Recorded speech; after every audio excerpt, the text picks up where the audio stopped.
Okay, fine. I'll press the button. I'll release you from your eternal waiting purgatory. Hi, hello. It's been 2 days, but somehow it feels like it's been an eternity because it's always like this. It's always like this. Good evening, bros. Good evening. Good evening. No, I'm not a Please, gassed out doesn't mean that. Like you know when you are in a car, when you are what's going on? Okay. Here we go. You know when you are in a car and you are driving and you have no more gas left in your tank. That is what I mean by gassed out. Okay. Do I need to change the title? Do I need to change the title of the screen of the stream? Gassed is a boxing term, as you know it. Yes. Okay. 1 second. I'm gonna change the title of this screen. I'm gonna change the title of this stream. 1 second. I'm all gassed out. We're going to sing tonight. I am out of gas. I am sippy and sleepy. Yeah, I think that clarifies it a lot more. You know how cars drive exploding farts and metal tube? Nuh-uh. Yeah, sippy. I'm sippy because it's like I'm so sleepy that I can't say words properly. That's how sippy I am. No, not gassy. Sleepy. Whoa. Is that the alto clef? Is that what I think it is? Whoa.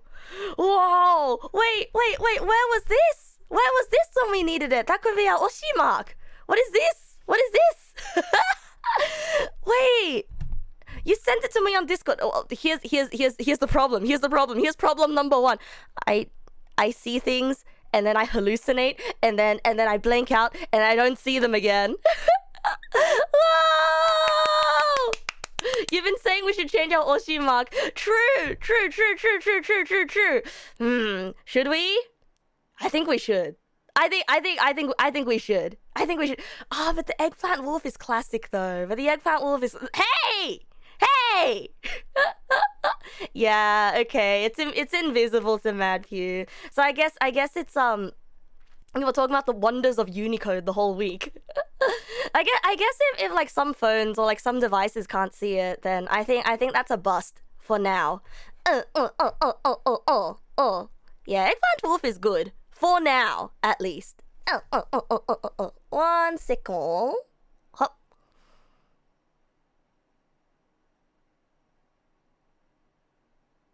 Sorry, I needed to fix something.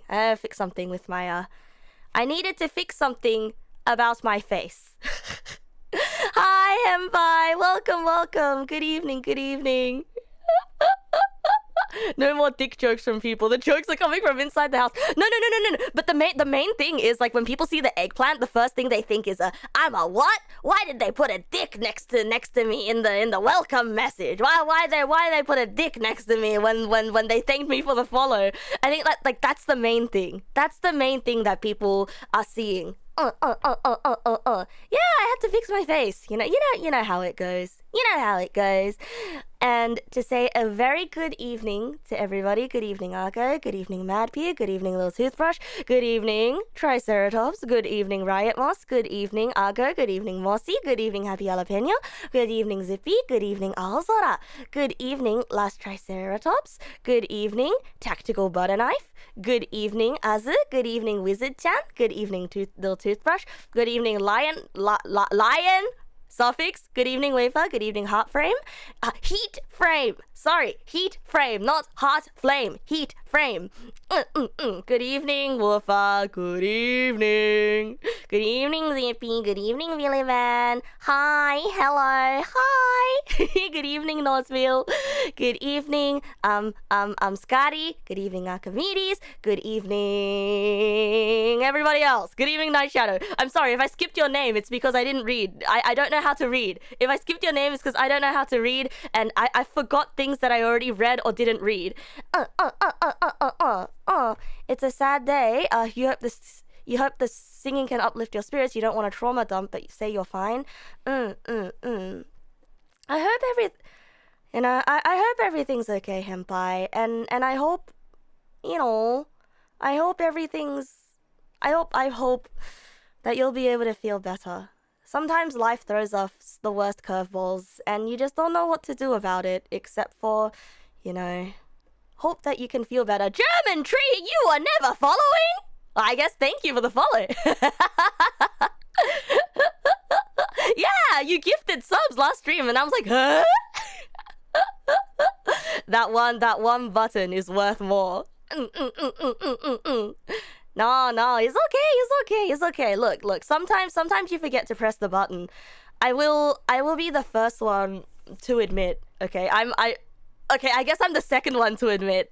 There are people that I've talked about on stream about how like, oh wow, you know, like this, I really enjoy this person's streams, yada yada yada yada. Turns out I wasn't following, and I was just manually going to their stream. It happens to me. It actually happens to me all the time. You're doing alright, just need to see Yoshi. Aww. Why, thank you. Aww. Thank you. Well, you know, Henpai, I hope that tonight will help you feel better. Tonight, actually, I was gonna say that tonight, we might make it a bit of a chill night, because last night I got hit with Insane Mia. Yeah, I had Insane Mia last night. It's because so wait. Let me recount what I was doing over the weekend. Okay, what is Insane Mia? It's like insomnia, but I felt like I was going insane.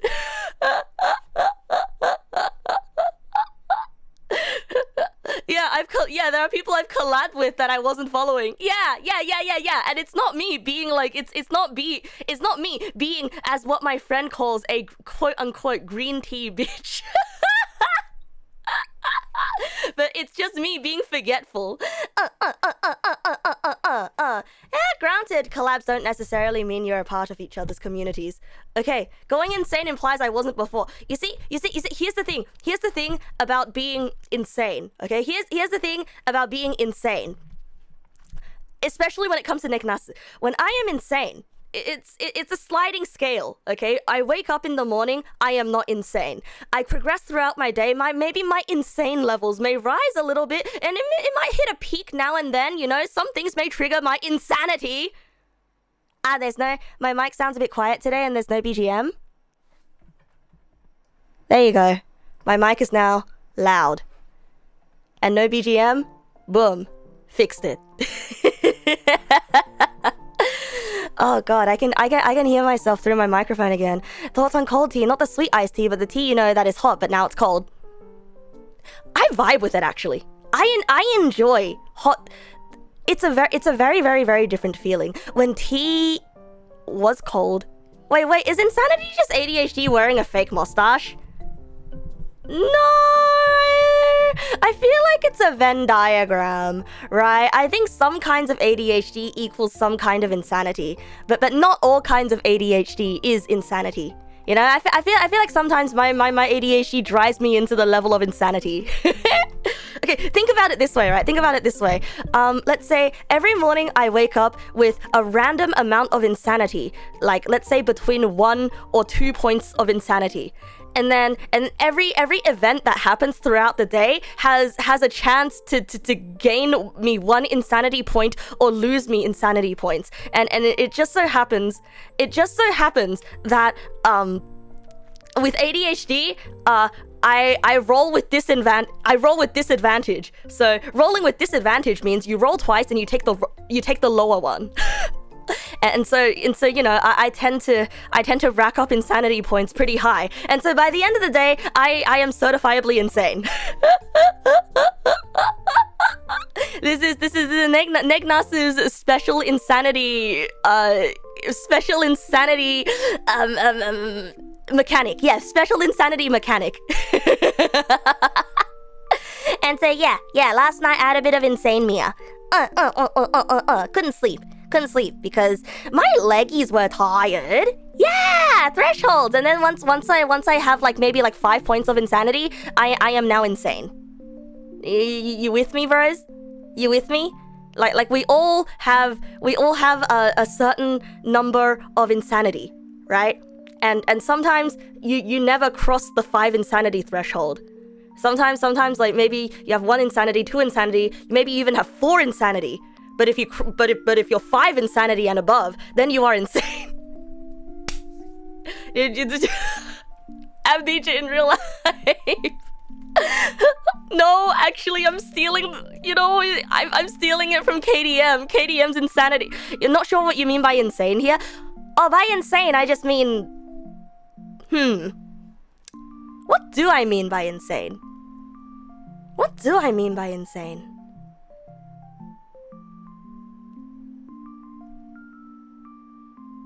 Like, when, yeah, but, okay, you say not sane. Yeah, exactly, you got that absolutely correct. Not sane. Okay, but what do you mean by manic? What do you mean by manic, though? Haha, insane or pillow room? I think haha, insane. The inability to hold... Oh! I described a detailed model and then skipped the actual point. Please! Look, I like designing mechanics. I don't know what to do with the significance of said mechanic, okay? What happens when you become insane? I can't describe it for you, but I can tell you a few things that happen when you are insane. First of all, when you are insane, when you cross the insanity threshold, there are certain events that you can trigger and certain events that you are locked out from when you are insane versus when you are not insane. Are you with me? Are you with me? So it's like a switch being like, okay, now that you are insane, these things can happen. And now that you're insane, these things that could happen before you were insane no longer happen. And then these things that happen, your outcome changes because you are now insane. And insane people and non-insane people have different outcomes from these events. Are you Bloodborne Insight? Yeah. You don't know what sane feels like? Well, you wake up every morning with 5 insanity points. Nasu. You make it sound like some social choices are locked from... It's true though. It's true. Some social choices do get locked from you when you are insane. Okay, I think look, cringe mathematician is correct though. It is ability to hold back intrusive thoughts. Yes, is true. Which means you get a -5 roll for when you wanna do sane people things. But then I have to define what I mean by sane people things. Anyway, yeah, it is very insignificant. That's why you're insane! That's why you're insane!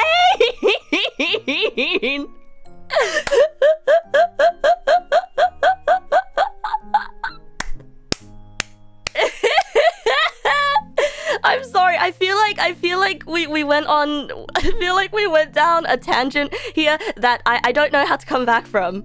Insane in the main brain. Insane in the brain. Second request. You're starting. I know. I have a. Isn't that just executive dysfunction then? Yes. Technically, yes. This is true. I'm. Listen. I didn't think this through well enough. But all I'm saying is, you're normal. Ah, you're the perpendicular line to a tangent. I'm sorry, that was really bad. I'm sorry, that didn't mean nothing. Puns only mean something if it's like a cleverly placed pun. I can't just be like, no, you're normal. Does that mean you're the perpendicular line to a tangent? Like, yeah, I guess. Yeah, 2 words can mean the same thing. Sorry, I got mad at myself for a second.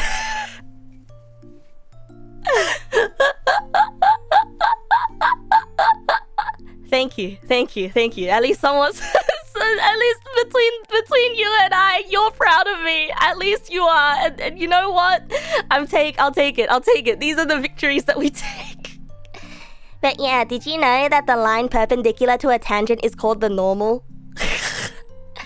Yeah, the more you know.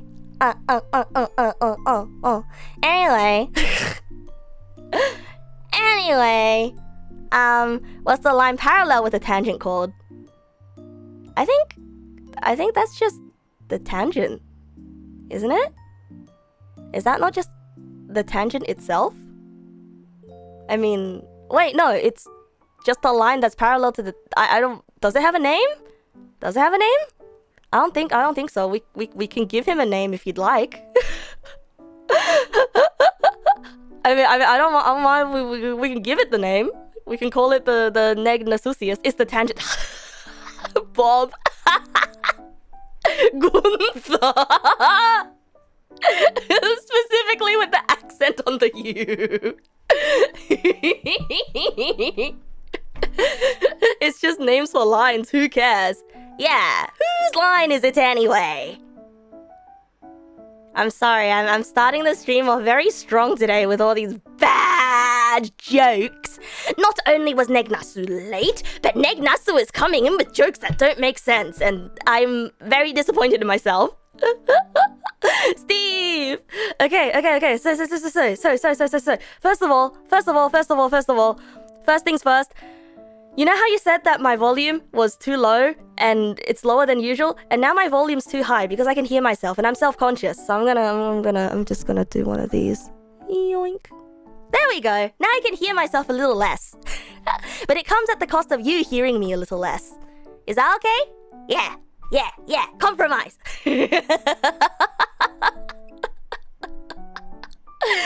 Okay, so good evening, Vol. I spent the past... So yesterday, yeah, this volume is perfectly good. Yeah. So, I will say, I wasn't able to sleep last night because I got hit by the restless leg syndrome.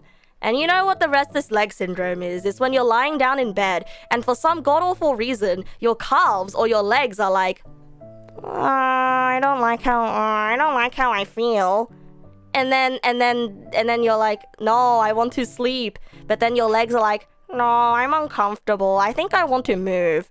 And then you move your leg and you're like, okay, leg, sure. I'll do what you want. Okay. And then you move your leg and your leg's like, oh, actually, I like the last spot a bit better. And then you have to move it again because the more you ignore it, the more your legs, it feels like your legs start hurting. It's like your muscles are itchy. So then you move your leg again. And then your leg is like, oh, sorry to do this to you again. But could you put me back where I was before? And that just continues the entire night. Yeah. And then let me guess, both your legs suddenly start cramping simultaneously. Yeah, that also happens. Yeah. That also happens. Just flip around. The legs are envious of where your head is. You see, you joke about this, but I actually tried. I genuinely tried to flip around on my bed, and that made it worse. That made it worse for some reason. Yeah, like... Long live the chair, Lord. God, you know what? Maybe I should have just sat down in my chair. Have I tried stretching my legs? Yes. So at like 3 a.m. At 3 a.m. last night, I got up. House was quiet. Nobody was awake. And I just like Google leg stretches. Calf stretches for restless leg syndrome. And I was just stretching in darkness for about an hour before I went back to bed. And when I went back to bed, guess what happened again? That's right. My legs decide to do the thing again. And you know what I say to my legs at that point? I'm like, God damn it, alright, just do your thing. So I just went on my phone and then I passed out at like 6 a.m. I ended up passing out around 6 a.m. because I just tired myself out. Yeah, my legs were feeling really tight. And unfortunately, my legs were feeling tight because you want to know why? Because I spent the weekend. I had a sleepover. Have I been running still? Yes, I have. First of all, yesterday, for some godforsaken reason, cosplay friend forced all of us to go running. We were forced to go running, and everyone was like really tired. Everyone was because I was at a sleepover. You know, we'll play board games, and we were all really tired. And cosplay friend is like, "Come on, let's go running." And she was wearing like this long flowy skirt. And before we could really answer her, she's already changed into shorts. And she's like, "Come on, guys, I already changed. Come on, I'm in my running clothes now." You know, I had no choice. So I'm like, okay, I guess, okay. I have played the D&D. I've never finished a campaign, though. I've started many campaigns that all get abandoned in the middle. She was wearing the shorts under the skirt, the perfect No, she wasn't. That's the thing, she wasn't. She, the mad woman, she went to the bathroom to just change.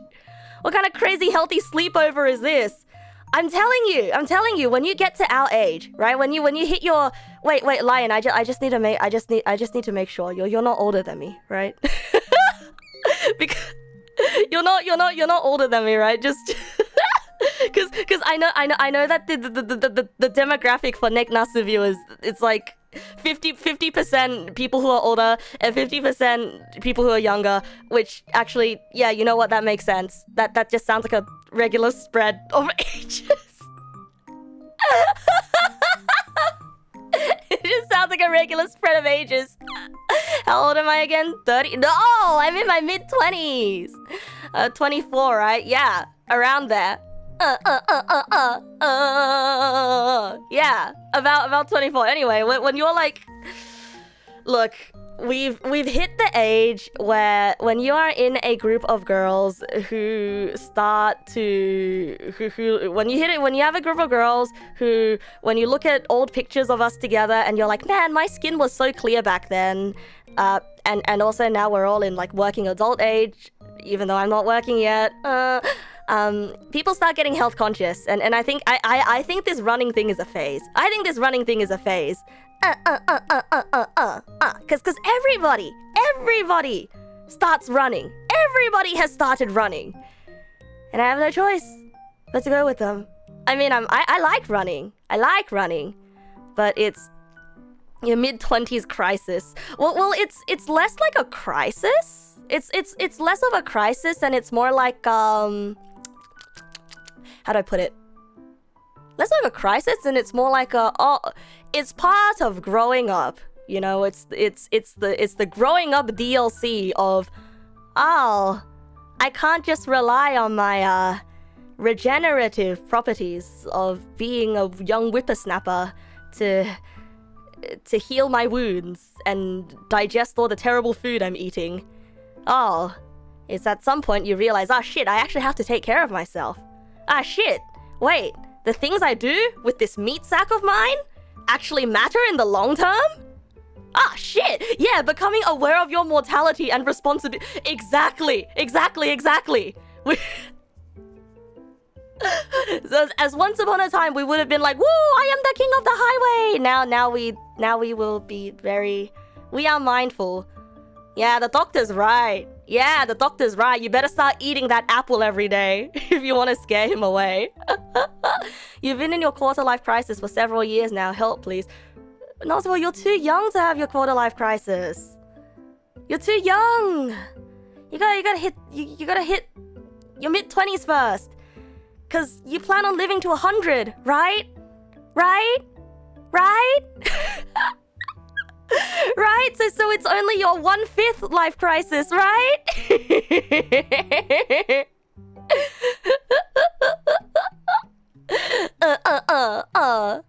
Oh, you DM'd for your group and your friends all chose wizard? No, wait, that's so much fun though. No, don't be stressed.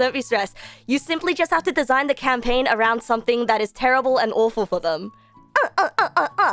And watch them try to spell slot your way out of this. No spell slot left, having ass.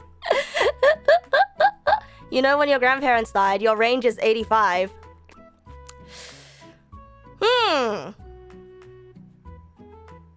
But consider this.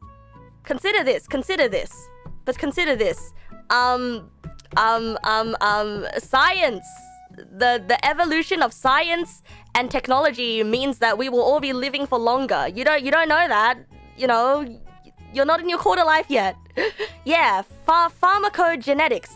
Well, actually, there's this whole thing where, like, you know, the ruling class might make it so that we don't get any of that medicine and we will die even younger. But hey, look, anything's possible now, right? It's really anyone's say. You may eat like a garbage disposal, but at least you're physically active. You got a daily average of 10 kilometers walking and jogging last week. Whoa! Okay, yeah, damn. Alright, I think I only ever reached like... No, I think in like 2 days...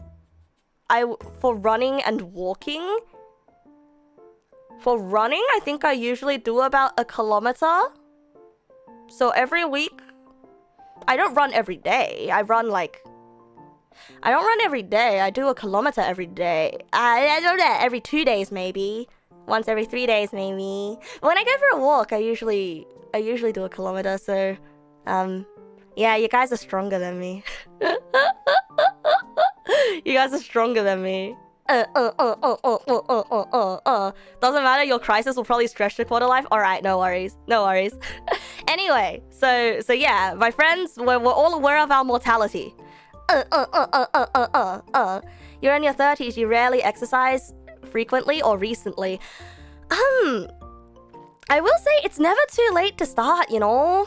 It's never too late to start because it will make you feel better, I promise you. Okay? You are a weak baby who lives in a hilly area and will cry if you make me run that far. Well, little toothbrush, I also live in a hilly area, and this is gonna sound really ironic, but the time I spend walking to my run is actually longer than the time I spend running.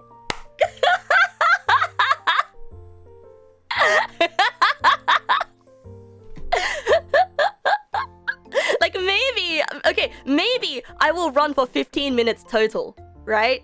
I will run for 15 minutes total, maybe.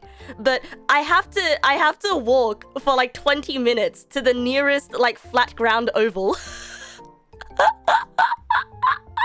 Which is also where the dog park is in my local area. So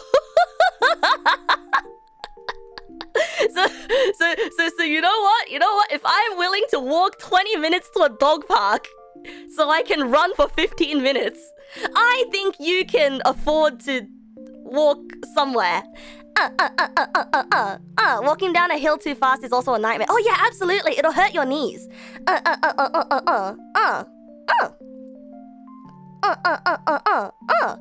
Yeah, literally running in the dog park is kind of ironic.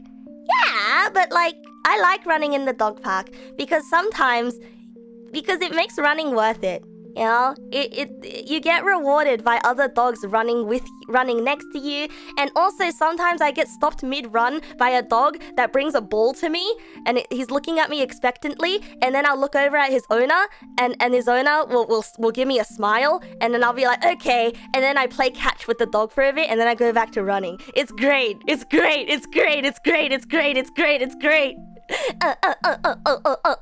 Oh, but the downside is sometimes you will step in dookie because not every owner is responsible. Best advice: pass out in public from exercise more. It's good for socialization and fitness. That sounds like Stardew Valley advice. Best advice: pass out in public so that your love interest will take you to the clinic. It is fast travel. Just simply pass out and someone will take you home. And you also get friendship points.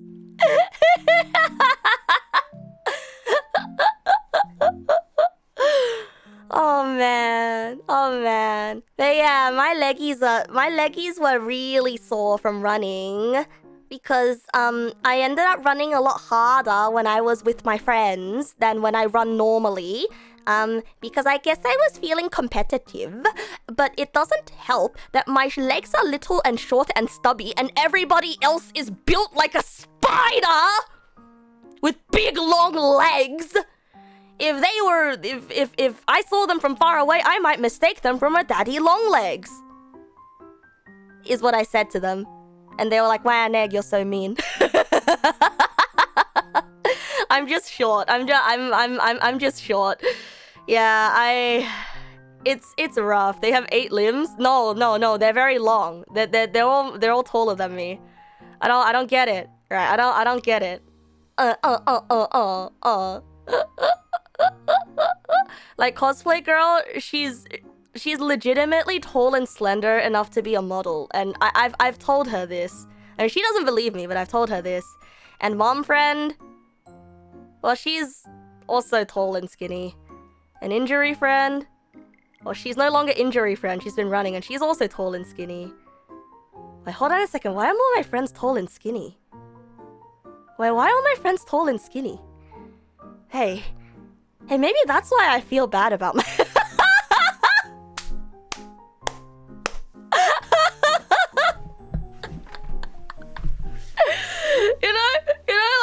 like the friend that owns the place. No, I'm not tall and skinny. I am not tall and skinny. I mean, I'm short and I'm short and regular sized. I'm short and not particularly skinny. I mean, okay, this is gonna sound rude. Okay, this is gonna sound rude, but I mean this in the best possible way. Like, they are slender. You know what I mean?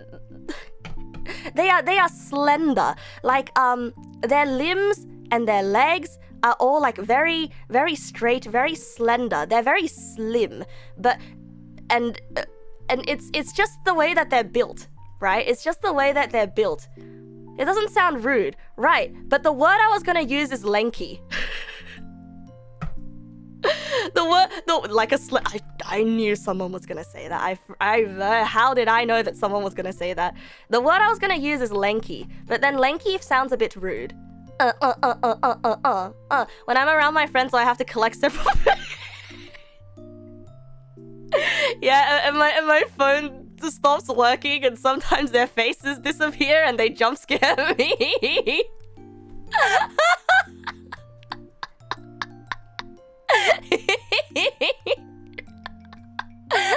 No, they're not that kind of slender. Hi, an iteration. Welcome.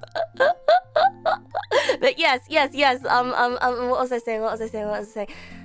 Yeah, so I'm short. I am the short friend. I am the small friend. Anyway, when we walk, I take 2 steps for every one of their 1 steps. If I want to sync up with them, because you know how when you walk together, right? When you walk in a group or walk next to someone, you unconsciously have to sync up to like a pace, to a beat. So it'll be awkward if I walked, let's say, like 1.5 of their steps. You know what I mean? So instead, like, when they take a step, I take 2 steps. When they take a step, I take 2 steps. It's in time, and it's really tiring. Okay? It's really tiring. And so when you combine that with I am running with them now, in order to catch up, I am actually spending double the energy of everybody else. And it sucks. It sucks. So yeah, anyway, it's nearly slow jogging pace for you to keep up. Yeah, you play golf with like, yeah. You know how it feels. You know how it feels now. I feel like I'm in the middle of like a K-pop girl group, and I'm like their manager or something. Slender friend in the A board games. It's okay, tall people won't fit into the underground caves in a nuclear apocalypse. No. You see, this is what they told me. They're like, oh, Neg, it's okay, don't feel bad. You know, we're lanky because we have like fast metabolisms. And they're like, it's okay, if all of us ever got trapped on a deserted island, we're all gonna die first before you. We're all gonna die to starvation first before you.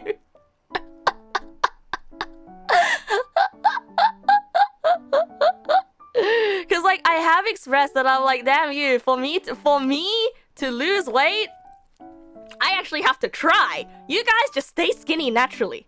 How do you do that? How do you do that, huh? Don't worry, we all die. Not to interrupt, but 3D game engine locked in as engineering project. Oh, let's go! Congrats, Nosville. You really thought they were gonna say we'll eat you first? No, I think they were giving me permission to eat them. Yeah. Essentially, yeah. They're volunteering to be eaten. They're like, it's they literally threw out the it's more optimal for you to eat us than for us to eat you, because because like if they eat me, that's like wasted energy, you know? And because I process the energy more efficiently, it's more optimal. Yeah, I do have the Asian gene, so I won't look old until I'm like 65. That is true. That is true. But then as soon as I hit 65, I'm gonna instantly transform into grandma.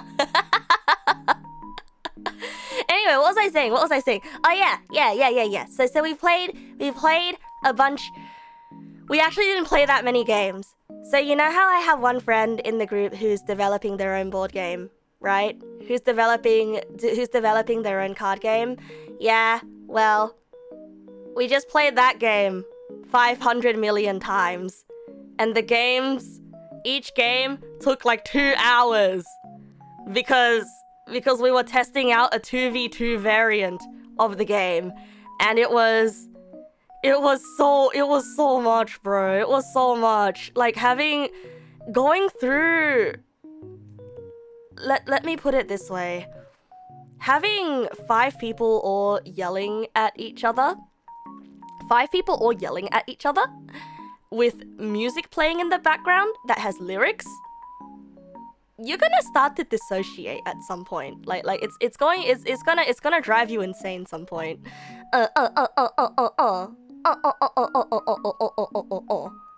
so I was going absolutely insane. Is the game fun though? Oh yeah, it's absolutely fun. It's really fun. Was a really fun game. I couldn't change the music. I mean, at one point I was like, hey guys, can I turn the music off? And then I did. And then it became really awkward silence suddenly. With people, with the sounds of cards shuffling. And I feel like I killed the vibe when I asked for the music to be turned off. but like eventually, you know, the vibe came back. Eventually it came back, but it was just that moment that was a little bit awkward. I was like, oh no, I don't want to be that guy that kills the vibe. Hi Taka, good evening. Welcome. Yeah. Was a lot of fun, but also I'm all gamed out. I want to see these people again. I wanna see these people again for another week. because we're going to Cosplay Girl's birthday party on Saturday. And she's gonna make us go rock climbing. She's gonna make us go bouldering. So that's fun. That's gonna be a fun one. But yeah. So I have leggy pains. My leggy hurts because I was forced to run a lot. And so what I was gonna say was, tonight's stream I'm a little bit sleepy for. Yeah, tonight's stream I'm a little bit sleepy for because I had Insane Mia last night. I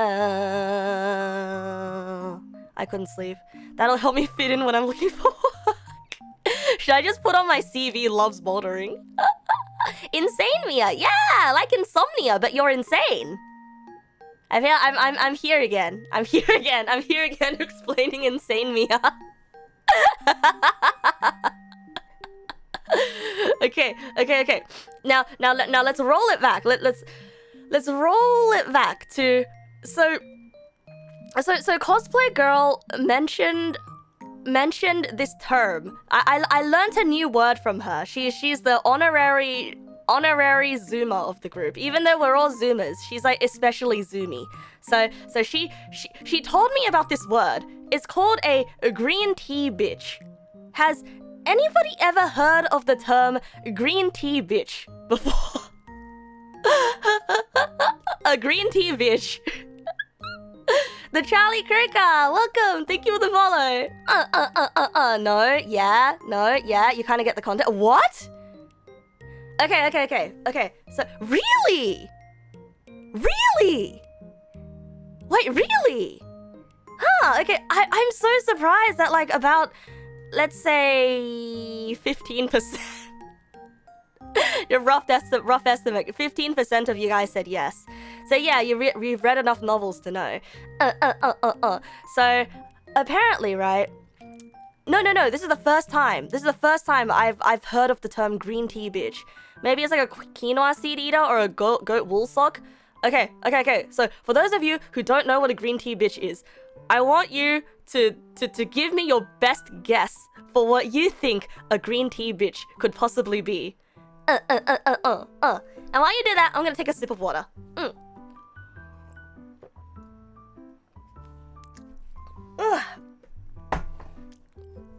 Okay, basic, lover of plants, put together. Okay, none of you are correct.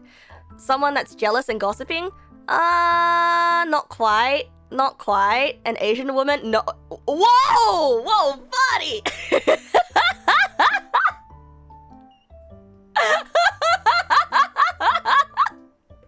It's the offensive question mark.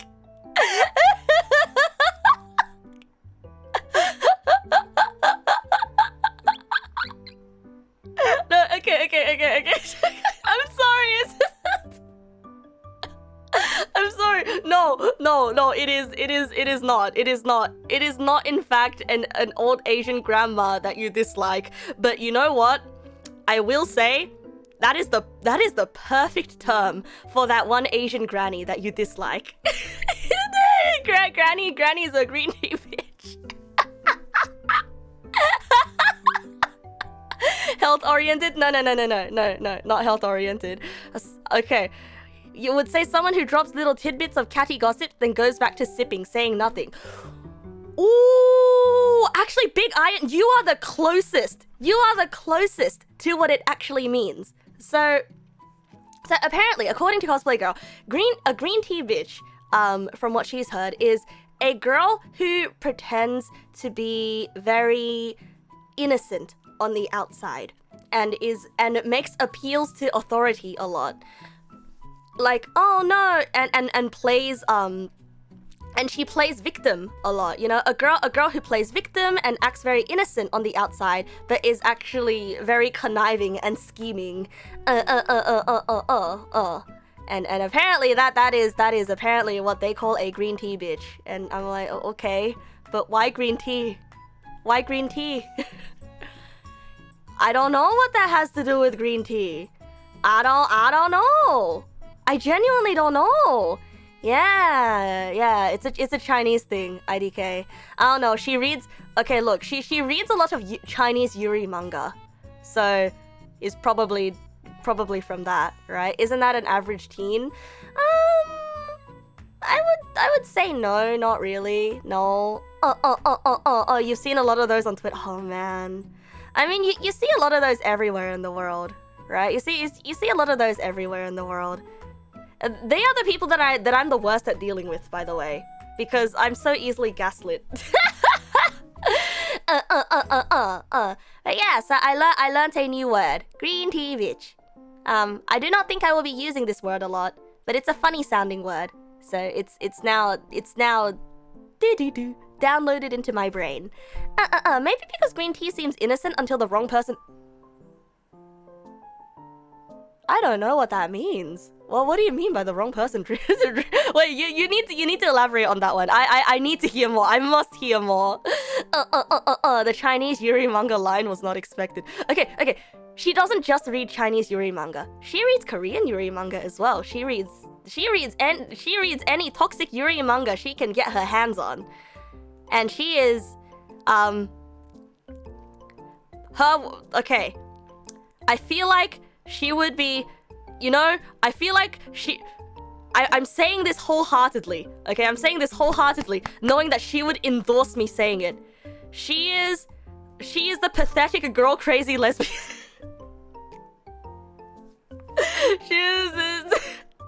And she just wants a villainess in real life to fall in love with and ruin her life. The toxic hime joshi, you can see the cosplay one being it, right, and she's a femme for femme. She's a femme for femme as well. So like her type is 100% toxic hime joshi. You know, she just wants a toxic hot toxic hime joshi to like, I don't know. Why do people have such attraction to toxic dating stories? It sounds like a common preference at this point. That is... You're gonna be a green tea bitch and not explain yourself? Oh, but I wanna know. But that's okay, I guess.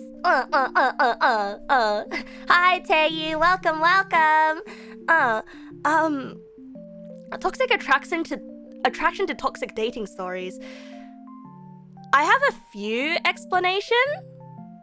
I have a few explanations. What would be a black tea dog? Wait, hold on. I'm getting led astray. I'm getting led astray. I need to answer the black tea dog question first. Wait. I think a black tea dog is like someone who's really chill, and they are the ultimate bystander. Like, if you go to them with a serious problem and they're like, yeah, nah, it's fine. Yeah, don't worry about it. Yeah, no reason. You know, like Curly from mouthwashing. That's a black tea dog, because your behavior is really dog, but you're chill. Yeah. Once again, weirdly enough, you think you know where this came from. Green tea bitch? I need to know. Where did green tea bitch come from? Yeah, passive Andy. Yeah, passive Andy. We don't like being passive Andys here. Gonna guess just a popular Chinese Yuri manga? Yeah, probably. Hi, Jackal. Good evening. Welcome. So yes, to answer your question, Weird Bookshelf, on why people are obsessed with toxic dating story. Why people are obsessed with toxic dating stories, is probably because, first of all, if everything was healthy and not toxic, then it wouldn't be interesting. Right? You would just be seeing two people fall in love.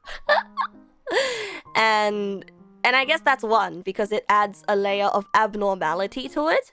And number two, I think, yeah, same reason as why we have hero stories. Oh no, how horrible. I mean, I, for one, really like the slice of life vanilla romances where they fall in love and everything is nice. I, for one, really like that. Hi, hello, Zian. Hi, hello.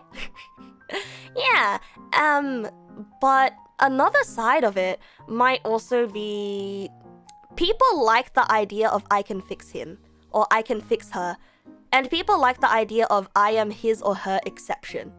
You know what I mean? You know what I mean, bro? It's sort of like, oh, this is the bad boy that breaks everyone's heart. Oh, he breaks all the girls' hearts, and he's a bad boy.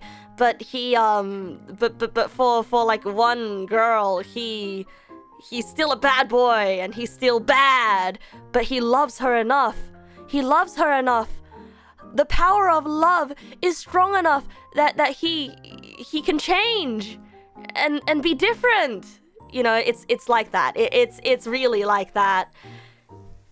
Yeah, it's genuinely like that. It's like the fantasy of like, oh wow, love can be this strong. You know, it's a fantasy that true love, the one true love out there, can overcome even toxic things, right? Yeah, do it for her kind of vibes, where, you know, even though it's unrealistic, it's sort of still like selling a dream, you know?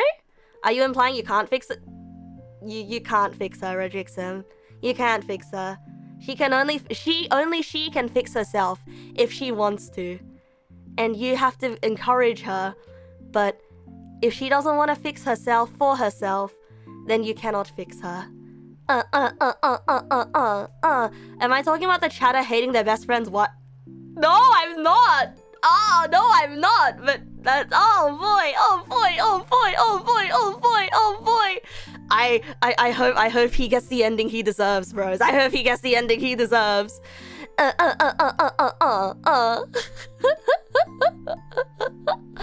Yeah, having spent a couple years trying to fix her, I speak truth. Oh no, Yuzu. Oh no, Yuzu. Is there a her in your life that you're trying to fix, bro? Is there a her in your life you're trying to fix? Yeah. Yeah, like Sim Greg here, who doesn't have a her to fix. Apparently. But like when you meet one, you know, quote unquote, when you meet one. You have a better her now? You're reading an article right now. A coffee bitch is a classy office lady who likes to post themselves online. A black tea bitch is a promiscuous girl who smokes, drinks eyeliner, and shows cleavage. A milk tea bitch is a girl that is kind of sweet and girly, but only attracted to men to receive gifts. So, oh, I'm a coffee bitch. No, I'm not classy.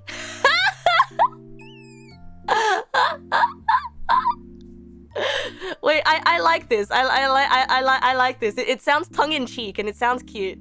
Hi, Darth V. Welcome. Instead of you fixing her, she fixes you. Honestly, yeah. I'm soda. What does that mean? I'm not tea? I'm bad for you? I make you hiccup? Sweet and bubbly, but but if you drink me too fast, I give you mad chest pains.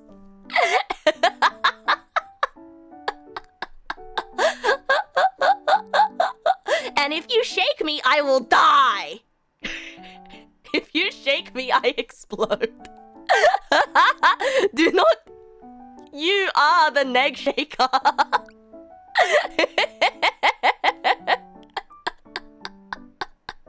Sim Greg, thank you for the follow. Welcome.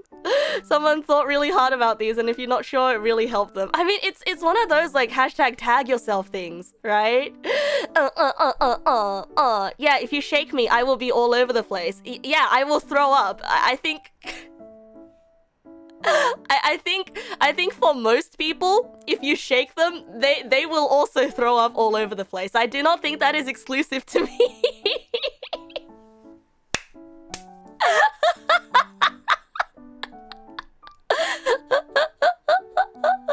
I'm gonna throw up. Okay. So, summary definition of a green tea bitch. She pretends to be a young pretty girl who is interested in art and literature. She often works as an actress, journalist, hostess, or writer and likes to talk about literature or politics to win a man's heart. She'll talk about how much she's been hurt in the past, and her QQ chat username is that of a unique and obscure kind of flower. She is a successful lady with a chaotic private life. She has either been cheating in a relationship or is a mistress. That is so oddly specific. But Spike Bomb. I have to put my hand on your shoulder, Spike Bomb. I have to put my hand on your shoulder. Actually, I have to put my hand on everyone's shoulders. Just however many of you guys there are, please don't say the number because that makes me nervous, but however many of you guys there are, I'm growing this many arms right now. I'm growing this many arms right now to put my hand on all of your shoulders. Okay? I'm putting all of my hands on all of your shoulders. I've spontaneously grown this many hands and arms. Okay? But bro, as oddly specific as this is, why do I know someone who actually fits like 80% of the archetype? Wait, why do I why have I actually encountered someone like that before?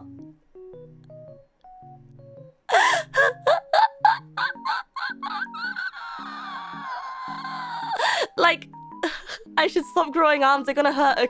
Because people are disappointing, because there's always one. It sounds like an oddly specific description invented by one person who really hated one person. Because it's a vague and could be applied to a large fraction of people. Oh, I guess that's why it's a category. I'm boba tea. If you drink me, I have internal organs, and they're chewy.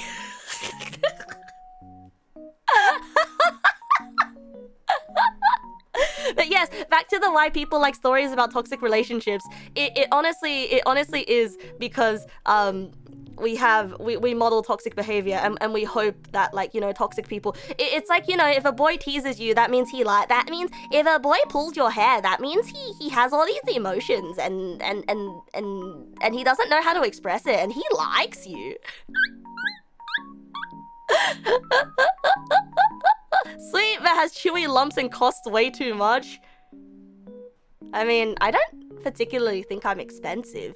Well, that was an unpleasant graphic image I put in your head. Hooray! Art affects reality. You heard that shit growing up, so you did it. I mean, it is true though. Art actually does affect reality. Because I've told this story before. And I will tell it again, because I think not enough people have heard this story. So apparently, when I was a child, I did watch a lot of Looney Tunes and Tom and Jerry. I will put that out there, okay? First things first, I will put that out there. But I lost my mom a friend because when I went to her house, I pulled out all of her pot plants because I thought that there would be something hidden underneath the pot plants in the in the little like in the little cube of soil that comes up because I see it happen in the Looney Tunes. And also, I ran face first into a stack. I ran face first into a cactus bush. And I didn't know what I was expecting. And then I started crying. And then my parents had to pick out all the pricks from me. Yes, a cactus bush. And my sister was laughing. My sister saw it happen right in front of her eyes. And she was laughing. And my parents, while they were picking spines out of me, and I was crying, they were like telling my sister not to laugh, while they were laughing at me themselves. They were trying not to laugh, while telling my sisters to stop laughing, and that it's rude.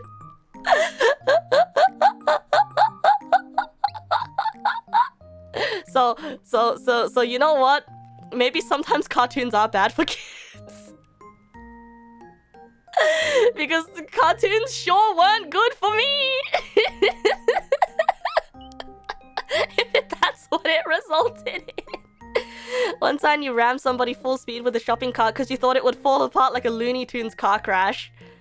See what I'm telling you? See what I'm telling you? See what I'm telling you? Is it kids do stupid things because they think it would be funny. And you know what? It was funny, just not for me.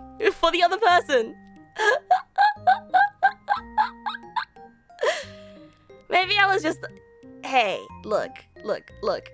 You know, funny that, like, even when you are up until you are a preteen, it is actually kind of hard for you to separate fiction from reality. You know? It was kind of hard for you to separate fiction from reality. Like, I'm about to tell you something embarrassing that I have talked about before. I'm gonna tell you something else embarrassing though. There were fictional characters that I was absolutely obsessed with. When I was a teenager, I was like 14, 15, and I pretty much like dedicated my life to that character. Pretty much. I treated them like they were a real person. And it's all the stupid things that teenagers do. You know, it's all the stupid things where they get like super duper attached to fictional characters. And then if you insult the fictional character, it feels like you've insulted them personally, you know. Yeah, I had a big fat parasocial attachment to these characters. Did I have a shrine for them? I wish I did, but we do not own a color printer. And I was not rich enough. I was not rich enough to purchase merch. That's right, I'm not gonna tell you which character it is. I'm taking it to the grave. Because it's embarrassing.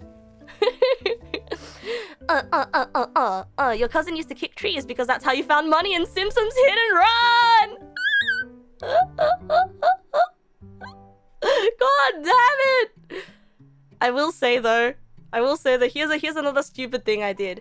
So when I was 14, our school had one of those school days where like all the students like work on their own stalls, and then it's like it's a charity day, you know? All the students work on their own stalls. Like some students stalls make food, some students they do a haunted house, some students do a like you ever watch anime? Like a culture festival day? Yeah, like a culture festival day, except like we also do stuff like that in Australia, but it's called Charity Day, right? Yeah. Yeah. Those things, yeah, like the things from your animes, and we like spend. Yeah, our school actually did one of those. Yeah, I thought those were really common. Like we do one every year. We actually did one every year. It was great. It was a blast. Yeah. Yeah, our school did those. Like oh, but you see, like I was horrible at those. I was horrible at those because I would never come back for my shift. I would forget to come back for my shift. like I'm trying to remember all the different stalls that I did, and I'm like, oh yeah, I did work on the haunted house that one year. But like I didn't really have a shift in it. I just like set up the cardboard boxes. We used like we used the change rooms. We used the locker rooms because like they were connected, right? And they were connected to toilet stalls and stuff. So we used the locker rooms for those. And so I was like I got there early to hang up the decorations. You ditched your shift to spend time with your wife. They're going around like a date at a festival. But yeah, so anyway, the festival is not the point. Oh yeah, there was also a talent show at the festival. Oh no! I'm about to say something embarrassing again that I did when I was on one of those school festival days. Oh no! Oh no! Oh no! Okay. You know, I'll say it. I thought it would be cool to enter the school talent show and sing Senbon Sakura in an Australian high school. Okay? Singing Vocaloid song Senbon Sakura, and I was dressed in a seifuku. And I had cat ears on. And the judges didn't know how to respond. The judges didn't know how to respond. They were like, wow, that's a nice singing. And, you know, after I got off stage, I went back to where I was sitting with my friends, and they were all hyping me up. You know what I did? I curled up into a ball and I started crying. Because I'm like, oh, well, that's embarrassing. And because I was wearing seifuku, everyone was calling me Sailor Moon. All the teachers were like, oh, Nasu, that's so cute. You're like Sailor, you're Sailor Moon. And so I curled up into a ball and started crying. But did I win? No, I didn't win.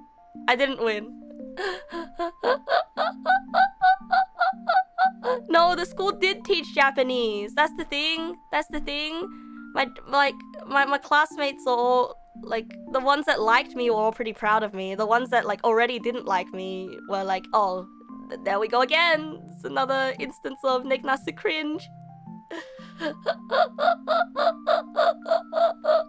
So there you go.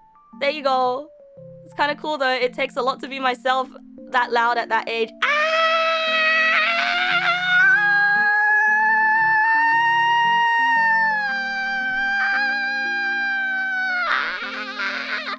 Yeah. So yeah, that was one of my memories. Hi, Luak! You're just passing by getting ready for work? No, don't worry, Luak. Go get ready for work. Thank you for coming by to say hi to me. Did Sailor Moon win then? No, Sailor Moon did not win.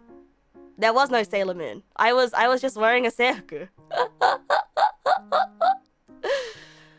Oh my god, and I was wearing a seifuku with those tights that had the cat face on it, you know the thigh-high tights, except instead of regular stockings, it had a cat on it. Oh god. oh god, at least like the teachers thought I was cute, you know? And the others, like, my friends thought I was the coolest guy ever. And my class, the people who liked me thought I was the coolest guy ever. The people who didn't thought I was the cringiest guy ever. The teachers thought I was a cute kid. So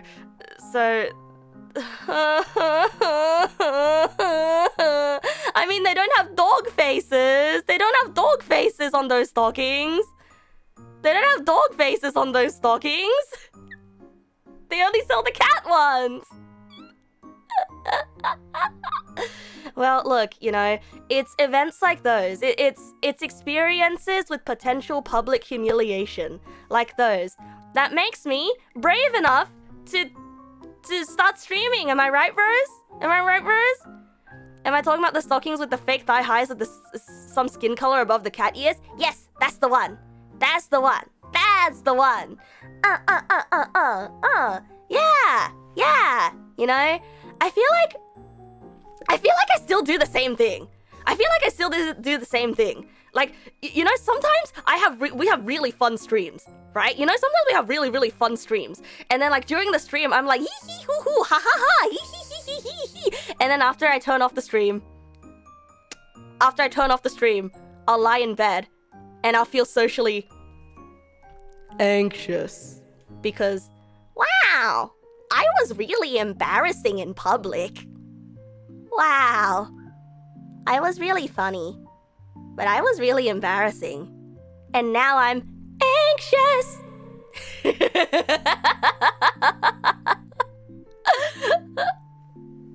So it still happens. At least I don't curl up into a ball and cry. You are probably cute. However, given your immediate embarrassment afterwards, you cannot imagine my performance was amazingly confident, which is sad. I did crack on the high note as well. You know, the part in Senbon Zakura go, Uchimakure! I did crack on the high note because I was nervous. And I don't know if I was more embarrassed by that or by the fact that I was decked out embarrassingly. Right? You see, I think if I didn't crack on that note, I would have been more confident. I would have been like, you know what? Fuck yeah, I'm cringe, but I'm so fucking good. You know? Douglas, welcome. Poyet, welcome. Good evening. Is the concert still going? Bro, the concert hasn't even started yet. I've just been yapping to everybody today. You keep doing it anyway, this is what makes you brave. Bravery is not the absence of fear, it's doing stuff anyway. Or you could call me stupid, because stuff that makes me feel bad, I'm like, that thing made me feel bad last time. I think I'm gonna do it again. But I think it's the wahoo! It's the adrenaline rush, you know? I like the adrenaline rush. I think even streaming now gives me adrenaline rush. So can I sing Senbon Zakura High School Edition? Oh, I also had to mention I had a senpai playing the piano as an accompaniment. Yeah, I had a senpai playing the piano as an accompaniment. So unfortunately, I can't do the high school rendition because that senpai is no longer with me. Like, she's not dead or anything. We just haven't spoken in a while.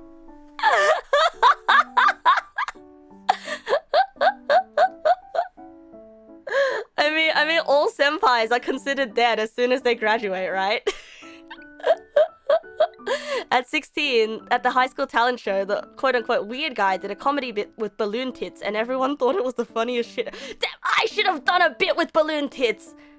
Wait, no, that would have been really awkward for the male teachers. And also, I go to a girls' school, so I feel like people wouldn't like that. Can understand about the adrenaline. Hope and fear tangled up together in quite a concoction. Right. Right.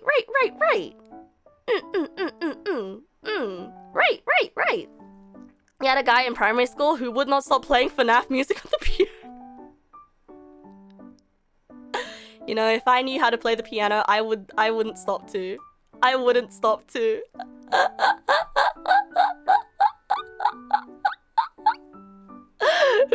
Oh my my god. Oh my god. Wait. At least, you know, you didn't have the person on the piano who would always be like, oh, a piano. Oh, don't mind if I do. Let's just play a little.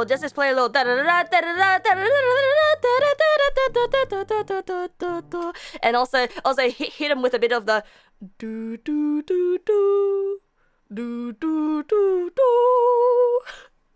do do do do do do do do, and also hit them with the do do do do do do do do do do do do, and then they'll turn their head to look at you dramatically as they go da da da da da da da da da da, and then they hit you with the do do do do do.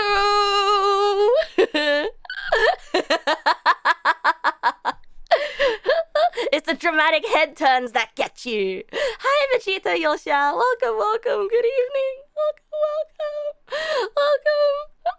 Welcome. Oh my god. I thought that tonight's stream was gonna be more quiet and chill because I'm tired and sleepy, and I suffered from insane Mia last night. I guess quiet stream is over. I guess it's all loud and wee-hoo wahoo with us. You never finished playing that piece because you had to transpose the notes as letters in order to read music fast enough, and you never finished that. Yeah, you never got to the point of sight reading. Neither. It's what I always say.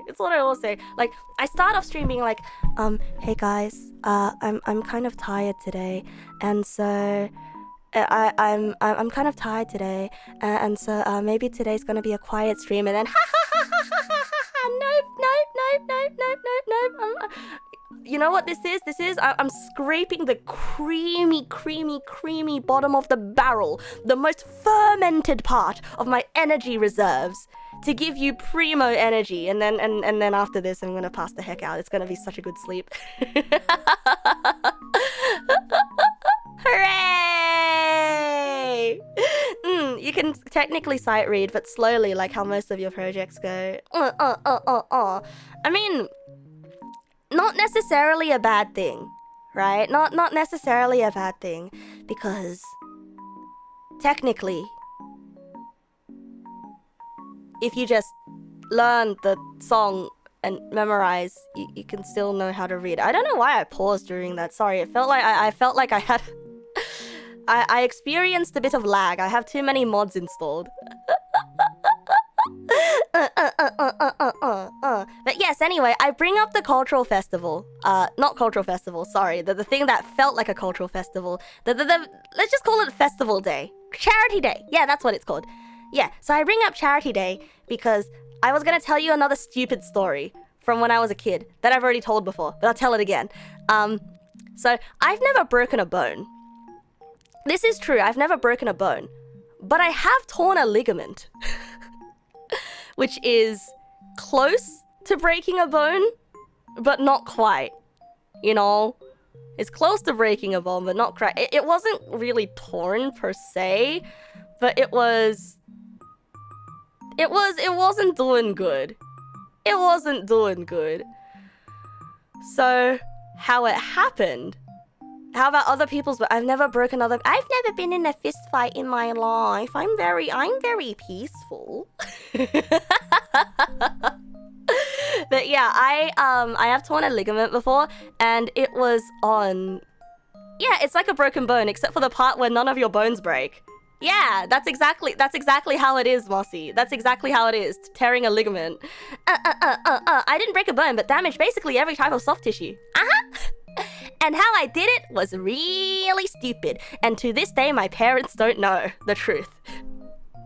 To this day, my parents do not know the truth. So, what I told my parents was, I tripped over and I landed on the corner and I landed my foot on a corner and it pierced, right?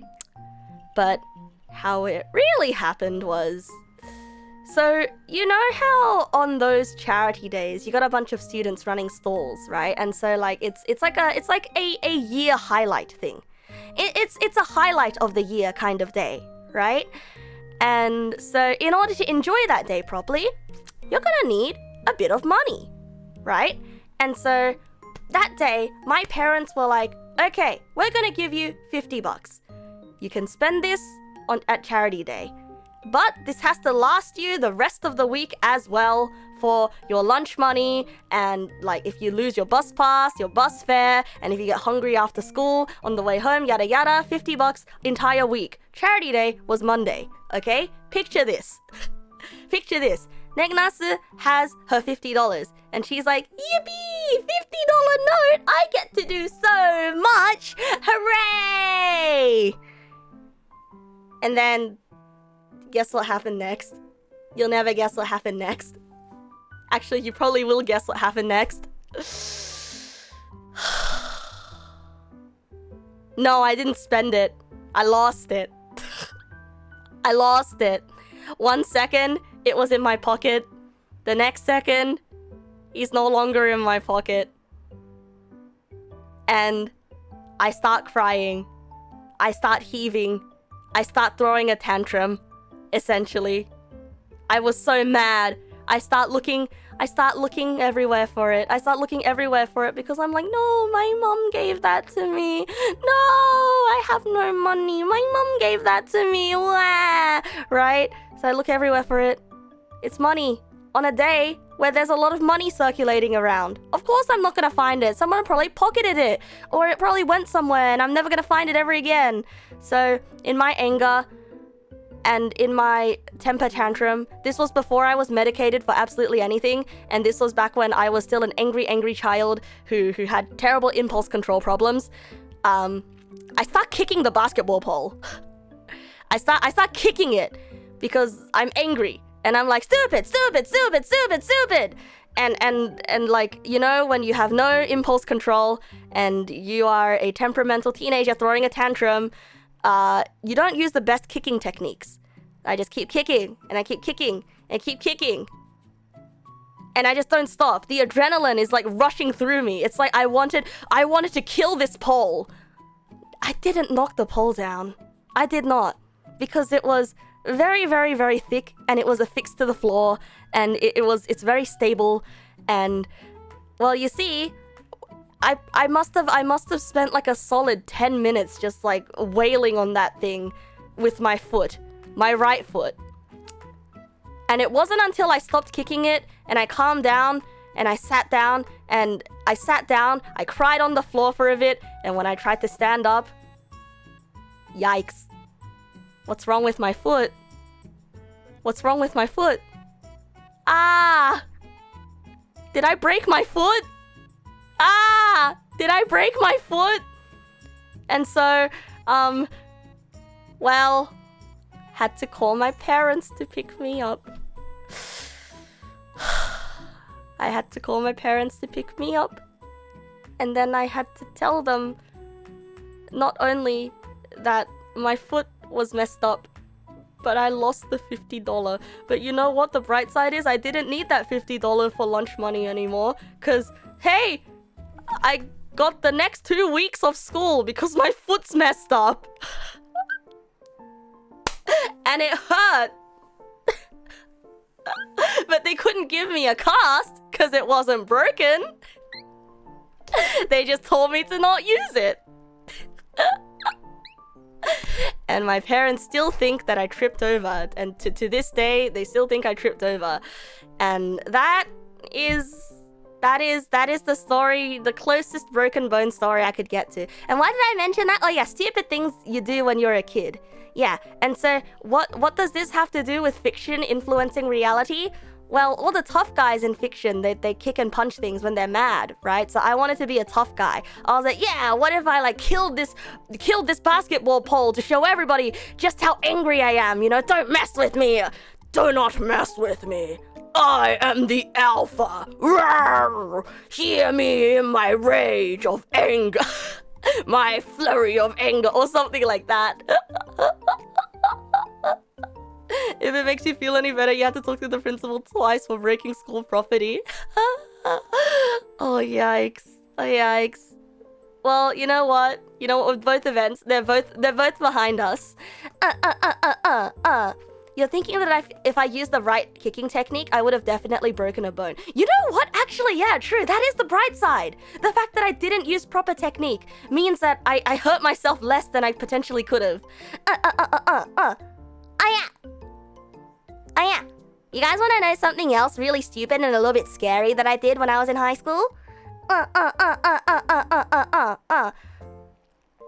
a child, you cut an electric wire from a heating lamp with scissors just because impulse control wasn't there and you almost died. Children are yeah, exactly. Like, you get to the point of I could just do this, and you don't really consider what it means. You're like, I think it would be funny if I did this, and then you do that. Sometimes I still get it, you know? You guys hear it from me all the time, where like sometimes I'll say something out loud and I'll be like, I didn't like that. Why did I say that? Like sometimes you say something because you're like, I wonder how it would feel in my mouth if I said these words in this exact way. And then you feel it and you're like, didn't like that. You know? Odds are there were broken bones. It's quite common to have small fractures in your feet bones. Is that why my feet are always tense nowadays? Raise your hand if you break a window at school multiple times, intentionally and unintentionally. Oh, yikes. Okay, I've never broken any property. Woof, thank goodness. Woof. Hi, Vulture, good morning. Just stepping in before drinking some coffee. Why don't you drink some coffee while you're here? Yeah, another really... What's another, like, funny thing I did in high school? Okay, this one was less funny, and this one was more like, mentally unstable kid was not diagnosed, and I had anger issues and self-worth issues. So, okay, so I had a friend. I still have this friend, right? So I have this friend in high school, once again, happened when I was 14. Yeah, 14 seems to be the age where I was the most unhinged, in like the worst possible way. Happened when I was 14. And so this friend is very popular. Not popular in the sense that everybody likes her. Everybody is fond of her.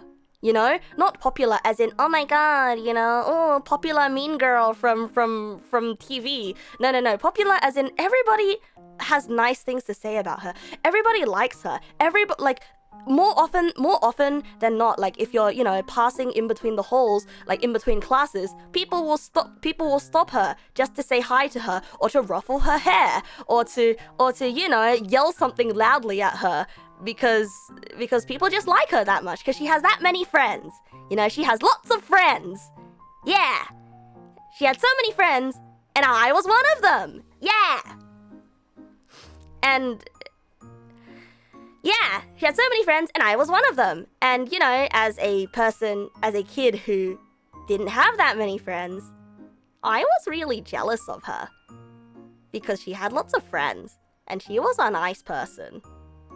And so I also wanted to have friends like her, but because I was neurodivergent and didn't know how to talk to people properly, everyone, like, the jokes that she makes, I see her make a joke and I'm like, okay, I have learned that people like to hear these kinds of jokes. Okay, I will try that next time. And then I do. And then it's just awkward. It's just awkward. And nobody really laughs. And they're like, And then I have to apologize for it. And then in my brain, I'm like, but what? It worked when she made that joke. She's so funny, isn't that? And she's so funny. Isn't that why she has so many friends? You know, yeah, sometimes certain jokes can only be said by some people. Sometimes some jokes only work from some people. And also the timing has to be right and everything. You see, these are the things that I didn't understand about social interaction, okay? Like, it has to be like place, right time, right situation, right superannuation, the delivery, yada, yada, yada. But I'm pretty sure, you know, when I was 14, the way that I made the joke must have been really desperate looking. You know? Like, like, have you ever encountered the kinds of people who sort of like just yell out as many jokes as possible, even if the context doesn't matter, because they feel like they want to be included? But then like they get ignored anyway, or someone like gives a polite laugh. That was me. That was me. I was trying so hard. Yeah. I was trying. Yeah. I was that person. And then like the moment you gain self-awareness and you realize, oh god, nobody liked that. Nobody liked any of those jokes. And then it's even worse when you yourself realize it's not just that nobody else liked those jokes. I didn't even like those jokes. I was just saying it because I thought other people would. So like, I brought into this world a child, which is the joke, that was unwanted by anyone. It's just so sad. It's just so sad. I lost friendship points with everyone, including myself. It's just so sad, bro. Yeah, so anyway, that's not the real embarrassing thing though. The real embarrassing thing that I regret ever mentioning ever, and I still regret to this day, is, so it got to a point where I got so jealous. I wasn't jealous, I was envious, right? Unplanned teen joke pregnancy is no joke. Use protection. What would protection be in? What would protection be in this context, huh, little toothbrush? What would protection be? Yeah, I wasn't jealous because I didn't feel threatened by her. I felt envious because I wanted what she had. Because apparently the distinction is very important, right? Like I was envious because I wanted what she had, which was a lot of friends. Hi, Chef. Welcome. Hi. Okay, so, and 14-year-old Neg didn't know what to do with all of these feelings. And 14-year-old Neg was crying because now every time she thought about that other girl, she remembered how much of a loser she was. In the sense that nobody wanted to talk to her. Nobody wanted to be her friend. Nobody liked her jokes. She wanted to be the cheerful, happy-go-lucky anime character that is, you know, the comic relief character, but also the hee ha ha character, you know. And I'm like, man, she has what I want. I wish I had friends like her. I wish people liked me like that. You know, because when I saw her interacting with all of her friends, I would remember all the scenes in manga where all the characters are hanging out and having a good time. And I'm like, man, I want to be like that too. I want to be like a slice of life where we're all just hanging out having fun too, but I'm not part of the main cast. Wah! Which is literally how I felt. Which is like, once again, you know, reality influences how a kid feels, you know. There was a guy like that in your class too, actually. Yeah. I was the weird guy. And so, because that girl was so nice, you know, and like she and I were like, I would say we were kind of tight. Yeah, you know, we were talking on Skype every day. Yeah, we were sending each other memes and sending each other Tumblr posts on Skype every day, being like, ha ha ha, did you see my latest reblog? Ha ha, Neg, yeah, I saw your latest reblog. That was a pretty funny one. Ha ha ha. You know, like we were pretty tight, you know. And so I said to her one day on Skype, hey bro, I have to admit something to you. You know, I'm jealous of you. Like, you have so many friends. I'm really jealous of you. And it makes me feel really bad. And I don't want to feel bad anymore. And so I asked her for the most insane person favor I have ever asked from anyone. And I think I have not. Yeah, actually, yeah. I think that was the most insane person favor I have ever asked. having deep conversations on Skype sounds unreal. Because I didn't use Facebook Messenger. I didn't like the ding sound from Facebook Messenger. It annoyed me. And also, I liked how Skype was like an entire application that I could just like keep in the background, you know? If I lose my tabs, I lose my Facebook Messenger. Because back in the day, it was all Facebook Messenger and Skype. What could it be? What could it be? Oh boy. Oh boy. What could it be? What could it be? Well, I asked her, hey, could you come to school early tomorrow in this room? Could I, if only it is okay with you, I think it would make me feel better if I punched you in the face.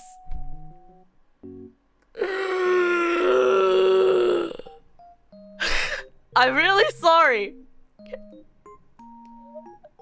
Could I please punch you in the face?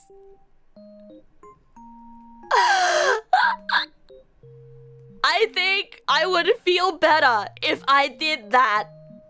I don't want to hurt you, but if it's okay with you. And you know what? She said yes. She said yes. Because she was like, oh man, you know, oh, you feel so bad. You feel so bad. Like I don't want you to feel this way, you know, if it'll really make you feel better and you don't hate me, you know. And I'm like, yeah, I don't hate you. I don't want to hate you. I don't hate you. But I'm just really mad at myself, at everything, and I'm so jealous of you. Can I please punch you in the face? And so we organized like early morning in a classroom before anyone got to school, because obviously didn't want people seeing me punch her in the face. And then the next morning, I get to school.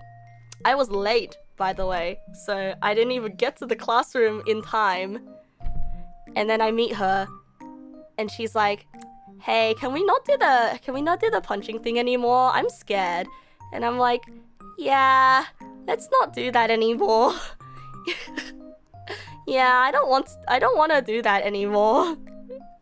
And so it was dropped. Indeed, I did not punch her in the face. But it was really embarrassing that I even asked to punch her in the face. A happy end. It sure is, bro. It sure is. It sure is. And now, my friends. Now, my good Neg pals, my friends. Allow me to ask everybody, what do you think is a healthy way to deal with feelings of jealousy and anger? Well, jealousy and envy, especially if it's directed towards a friend. Such a Disney Channel sitcom episode. You know, the ironic thing is, I wanted to live life like I was in an anime, but I sure was living life in some kind of anime.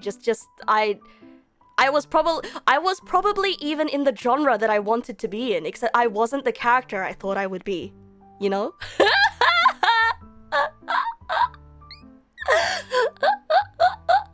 Talk it out, not that. Yeah, ask them if they could teach you how to crack a joke. Yeah, depends on the friend, how close they are and if you feel comfortable talking to them. That's true. Like, I think telling somebody that you're envious of them or that you're jealous of them, it's always a double-edged sword, you know? Because it could be the friendship killer. Because I guess it puts them in an awkward spot, you know? Because it makes it hard for them to celebrate their victories around you. Because I guess now they know that their victories make you feel bad. And so it's really hard. Like, I feel like I think that's the one thing that I could never figure out. It's just that as soon as feelings of envy or jealousy come up, like, how do you even give advice on how to deal with that, you know? And every time that has come up, I would take some time away from the person, and that's also what I tell my other friends to do. Cast curses on those which you are envious, as if you can't have something no one... But that's toxic, you know? That's toxic. was often the friendship killer for you. People can't control it sometimes. Right. It's offloading a bunch of responsibility for your feelings onto them. Exactly. And I've also been on the receiving end of that as well. Like, I had a friendship that I really, really cherished go through a lot of ups and downs. And I think this person projected a lot onto me, you know, because I guess, like, I was in a situation in life that I could do the things that I was doing, that I am doing, you know? And I think that friend projected a lot onto me. And then in the end, like, they didn't tell me that it was envy. But then at one point, like, they started getting mad at me for small decisions that I would make in the day-to-day. You know what I mean? And then that's when I realized, like, oh, they're lashing out because they projected so much that it's almost like sort of they wanted to be me in a sense. Kind of. Not exactly like the cat game, but it's more like, I don't even think they knew at the time why they were getting mad about the little decisions I was making, right? Yeah. And so, like, that friendship did end, unfortunately. Like, I sent them a big wall of text being like, oh, hey, you know, I really value you as a friend, yada yada yada, but I don't really like the way that you've been treating me lately.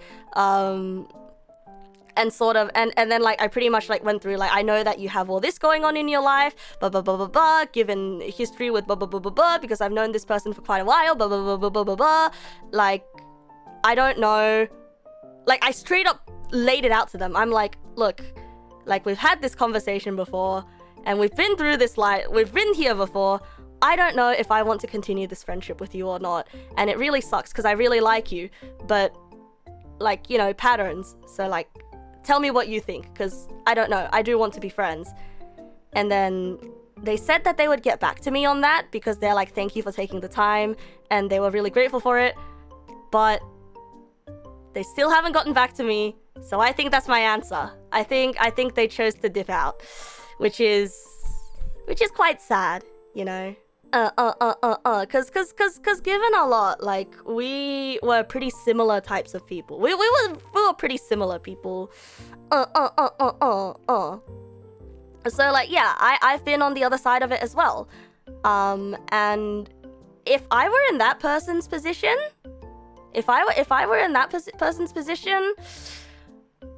would I also have chosen to step away? Probably. Right? Because the moment you realize that your own feelings are causing you to view someone in a different way and to treat someone in a different way, like, I feel like it becomes a point of no return, right? Like, the thing is, though, I feel like I ended it with closure, but I feel like they never got their closure. Like, they never got to have their say, you know? And that's a little bit sad, because now that so much time has passed, I feel like they might feel like they can't say anything anymore.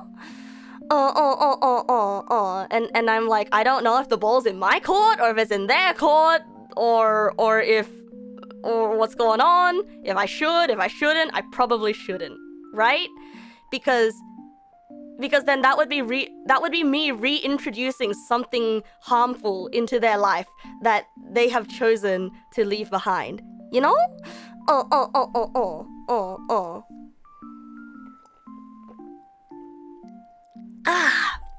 The ball has gone over the fence and is stuck on the neighbor's roof. It sure is. Yeah. You think envy is lack on your part, and telling about it is to signal that you need help? Yeah, I think so. I think that's it, because I think nobody wants to be envious. Yeah. Nobody wants to be envious. Like, envy is a really, really, really, really, really bad feeling. And envy, sometimes envy can morph into resentment. you know, sometimes envy can morph into other things because like if you're envious of someone, that means you're already comparing yourself. And then if you're already comparing yourself, in order to make yourself feel better, you're gonna go down some very, very, very, very dangerous thought trains. Yeah, feelings are such a hassle sometimes. Sometimes I just want to lobotomize myself of all my feelings, you know? I gotta sever that part. Yeah, but, you know, if I'm not me, if I haven't had all the experiences that I've had, and if I haven't done all the bad stuff, like asking a friend if I could make an appointment to punch her face, I wouldn't be who I am today, right? Like you know how like I keep being like, wow, I had no friends when I was a kid. Wow, I had no friends in high school. Wow, and then you guys being like, oh Neg, if I knew you back then, I would be your friend. No. You wouldn't, and you shouldn't. You shouldn't. The me of that time was not suitable for you. The me of today is me of today. Because I was poo-poo back then. But I turned that poo-poo into compost, and now I am a blossoming flower. Yuck. Yuck. I hated that metaphor. It was gross on like 3 different levels.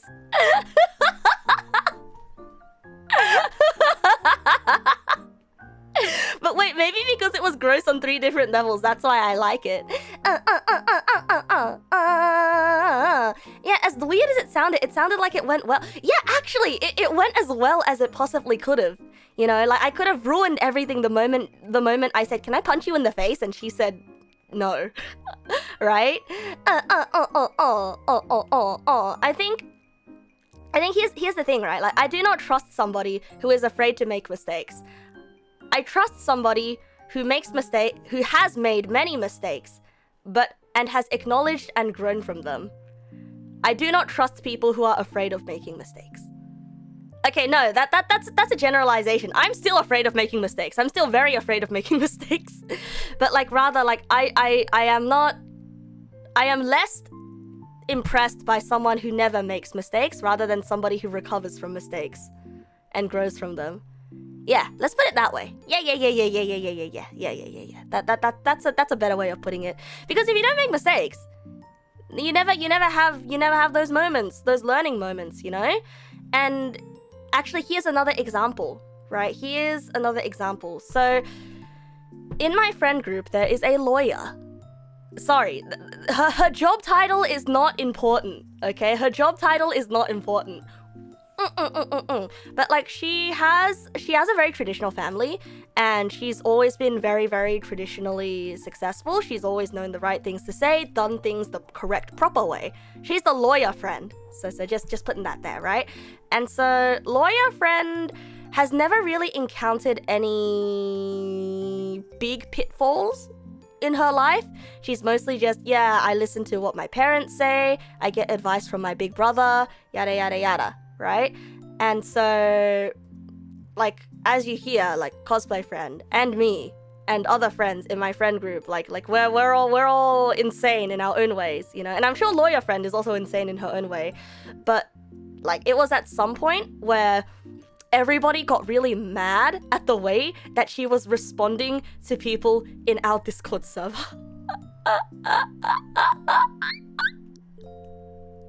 Everybody started getting mad at her, and the thing is, like, she meant well, you know, but the kinds of advice that she would give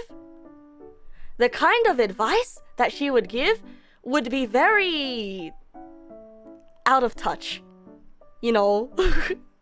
It's like you know, if someone's like, man, I suck at this game, what do I do? And someone genuinely, wholeheartedly says, oh, that's okay. You know, in order to win this game, you have to win the game. It's very easy. You just have to win the game if you want to win. Okay?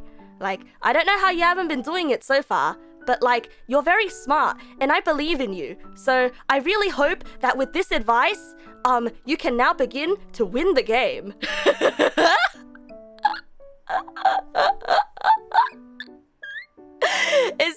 Totally. Yeah. Just improve. Yeah. Just improve. And the thing is, she means well. But that's not the point. That's not the point. You know, it's like, it would have been, it's actually worse than if you said skill issue. Exactly. Because like, it's also patronizing, but she meant it like genuinely, you know? Yeah, it's like, have you tried doing the thing? I did that and I never had any problems. Yeah. And the thing is, like, if you hear it from someone else, you'd be like, oh, you condescending green tea bitch. You know?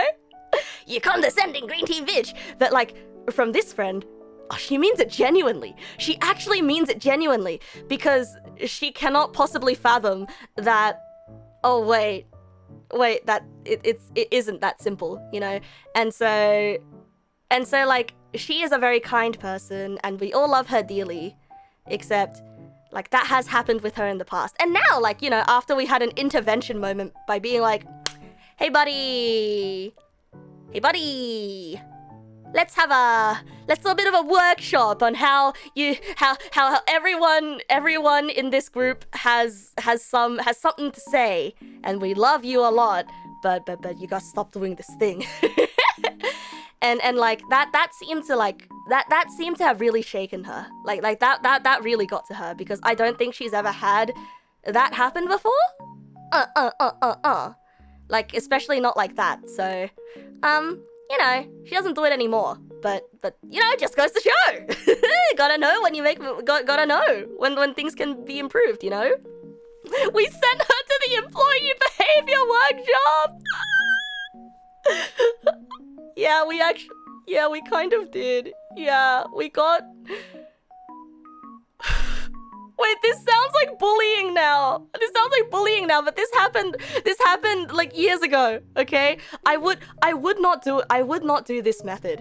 But what happened was, everyone else in the server, we got into a group chat being like, hey, I don't like the way that she's been talking. Hey, this thing pissed me off. And we all vented for a bit.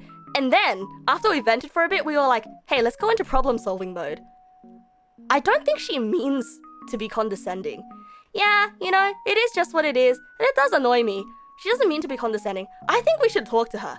I think someone should talk to her. Because like, I don't think it should be all of us. I think someone should talk to her. And pretty much, we had this, like, back rooms being like, okay, you DM her and give her the workshop, and we'll workshop this workshop together in this group chat. Oh, and like, you know, like, at the time it felt like a good idea, right? At the time it felt like a good idea, right? But like, now, knowing what I know, that's so cursed. I mean, not knowing what I know, like being as experienced as I am now, like, it's so cursed. It's actually so cursed. Cause like, you know what the best thing to do is? If you have a personal grievance, you should speak to the person themselves. And if they keep getting the same message from various different people, they should come to the same conclusion. Right? Like, I feel like this, you know, back rooms, back and forth, everybody piling into a group chat, I feel like if things went poorly, it could have been really exclusionary. You know, if things went poorly. Like, if we were different people, it could have gone very poorly, so I would not recommend this to anyone. But yeah. So, but the point of that story is, make mistakes, become compost, grow into a tree. Yeehaw! Hi, Candy Legs, am I Slippity? Yeah, I'm Slippy. I'm Sippy. And I'm not Sippy anymore. And I have my Steam open right now for some reason, and my friends list just opened, and there's like 10 people playing Monster Hunter Wilds. Anyway, who wants to sing some songs? Yeah, the Gossip Circle to HR Workshop pipeline does indeed sound like a bad idea, right? Right? Shadow God, thank you for the follow. Welcome. You don't want to miss a karaoke? Very well then, let the karaoke begin, because it is like, it's already been 2 hours. The backrooms friends chat still happens in groups, friend groups, unfortunately, at least for you. Yeah, I don't like those. I really don't like those. Like, I've made it a point to not have those. I've made it a point to, like, if I have a grievance with someone, and they are my friend and I wish to stay friends with them, the only reason I would talk about it with another friend is if I am asking advice on how to approach it, and never to just vent about it. You know, like because it's very unkind, especially if you're talking about them to a mutual friend. And something, you know, the way that you behave influences the way that you think, right? And so if you behave shadily towards your friends, then that's gonna manifest in the friendship itself. Yeah. That's my new approach. You've never been in any of those side chats, so you wonder how many there are about you? Probably less than you think and probably more than you think. I've learned to stop worrying about those. Yeah, I've genuinely learned to stop worrying about it. I used to worry about that stuff all the time. But now it's more like, well, if there is something that... Well, if there is apparently something wrong with me, and it doesn't get said directly to me, then it's really not my fault if I don't change, right? You know? Like if you prolong your silence, then you are prolonging your suffering, and you're not giving me an opportunity to fix it, you know? Yeah, anything important will find me eventually, so I'm not fussed about that. Look, gossip and talking about other people is one thing, but having that process develop solutions around that person is bad. Correct. Yeah, no need to care about the mundane that much. Just, you know, as long as you can be proud of yourself, then be proud of yourself, you know? And if somebody else comes to you directly and says, hey, I don't really like this about you, then you take that feedback and you compare it against how you feel about yourself. You compare it against how you're behaving according to what you value. And if it doesn't match up, you take that criticism on board and you fix it, and you take that guilt and you throw it away because it served its purpose. You've grown. And you move on, right? Well, if someone comes to you with criticism, you examine it, you compare it to your values and how you've been living life. And if you decide, hey, this criticism, I don't agree with it, you can throw it away too. Or if you look at it and you're like, yes, but I don't like what you're saying here, you know?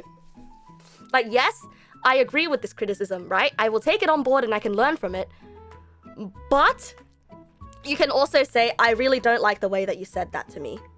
While I agree with the points you are making, the way you have said it and the way you have conveyed it is very unkind. You know? It's one of those two things can be true things at once. Never let anyone back you into a corner, okay? Never let anyone back you into a corner. Because I've had many situations where somebody will come to me with criticism, and just because it's true, I would let them walk all over me. And only in hindsight realize the way that they told me about the criticism was really rude. So like, don't let someone walk all over you. Just because their criticism of you is valid and you can learn from it doesn't mean that they aren't still being a dick to you. Can be mean and can be true at once. There's probably a group chat without you right now talking about how you keep taking away the bottom of their screens by repping Steam games so much, reopening Steam games so much. Yeah, but there's an easy way to get rid of that. Just turn off notifications. I mean, who plays games and who runs Steam with the notifications panel on?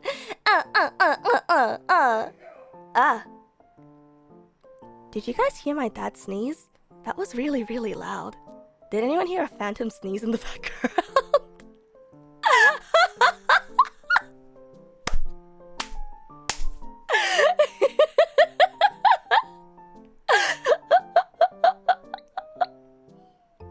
Yeah.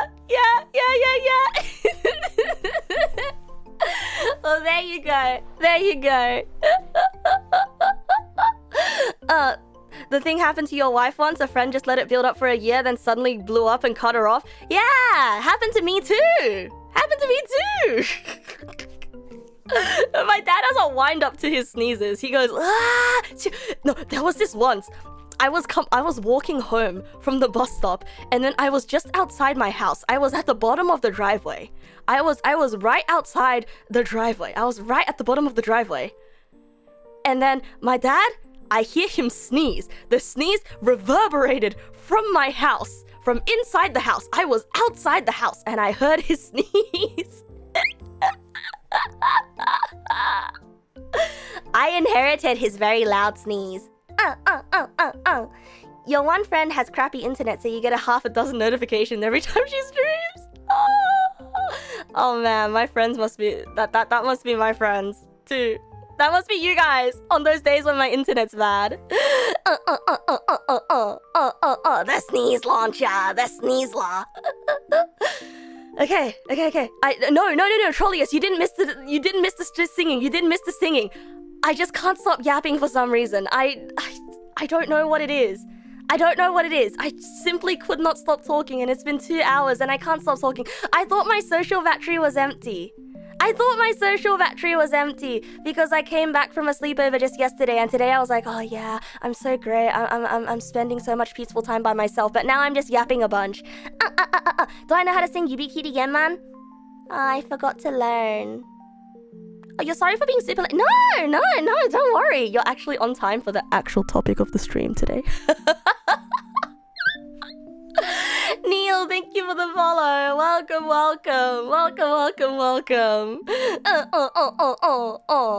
I'm having a good time. You're sorry for being on time? Yeah, you should be.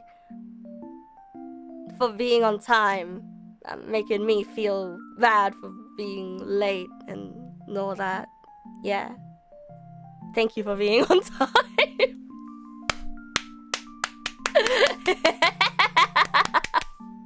No, I genuinely appreciate it when you guys are on time, you know, right before I start the stream and I see a bunch of messages sitting here being like, oh, Neg Nasu? And I'm like, oh, you got here before me. Oh, it's like you know what it feels like? It feels like when you promise to meet up with your friends. Is that you promise to meet up with your friends and then you get off your bus, and as you're walking towards the promised meeting spot, all of your friends are already sitting there, and it's like dog see owner wag tail, you know? It's like, they're already there, as opposed to you being the first one there, and then you just sit down. And you're like, oh, I guess it's just me. So then you sit on your phone. And then you just wait. It usually means you're late. Yeah, I'm usually late by like 10 minutes or 5 minutes. My friends out in the wild? For me?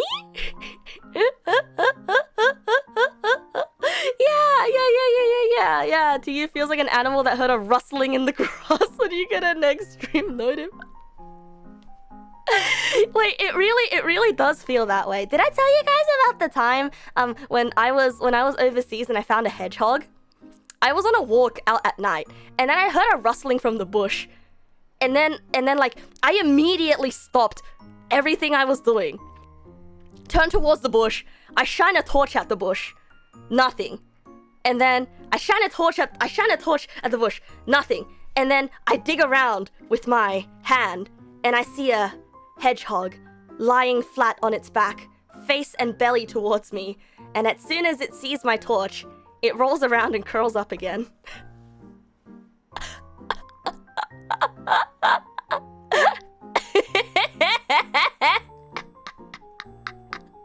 It felt like I did something super rude.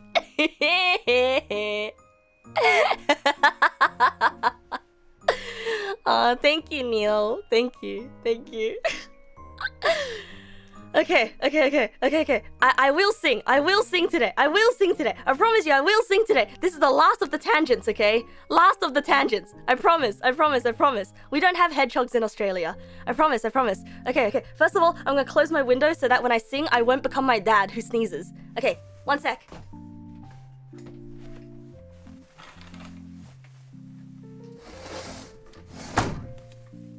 The window has been closed! Hooray! We can now sing songs today. Hooray! I'm gonna sing some songs. What kind of songs should I sing today? Ooh! I know what kind of songs I want to sing today. There was a requested song, wasn't there? Gonna change the category. Can you request a song beginning with F? Which one? You're scaring me there. Oh, wait, according to Argo, there were three at least 3. There was Envy Baby in there. There was Senmon Zakura. All right, you know what? Let's sing Senmon Zakura to bring back the high school memories. I don't have a seifuku to put on. So it's not going to be entirely accurate. All right? Wait, 1 second. I must have my... Oh, nope. Why do I have this picture? Sorry, I was looking for the PNG of my microphone.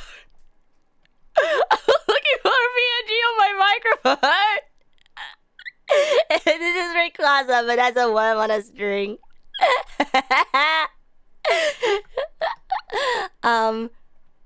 Why do I have this picture? What? Why was I looking up bollards? Am I going in? I do not remember showing this stream. I do not remember showing this on stream at all. Okay, have good, get home. What the? Oh, the prisoner's dilemma. Ah, good times. What's this? Okay, this one's dead. What's this? Neg Nasu is Dr. Slug is suffering from negitis.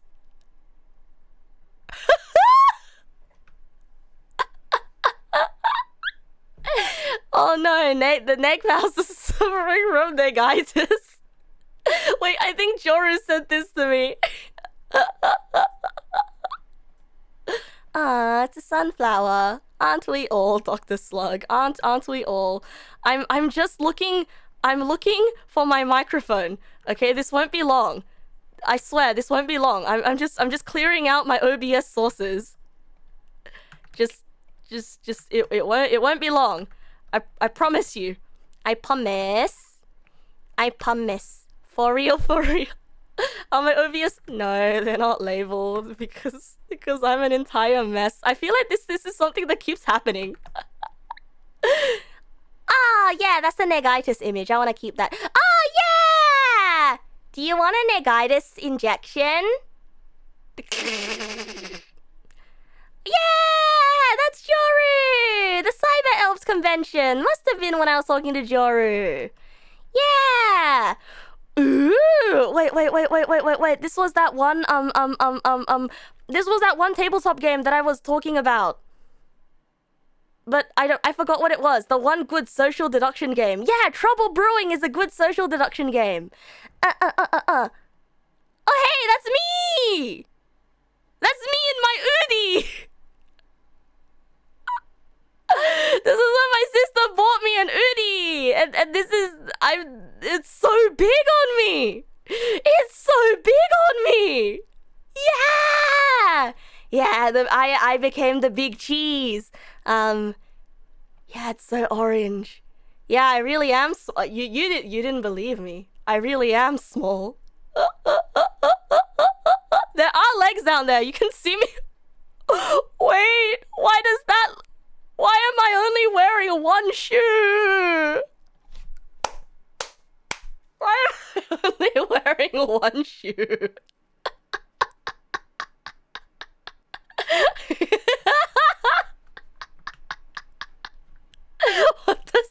mean? Well, there you go. There you go. The other shoe must have fallen off somehow.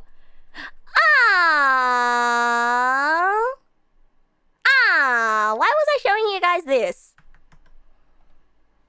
Early childhood, shame and doubt, preschool, interact, initiative versus guild, industry versus... I don't want to look at this. This is the wheel of shame. What the?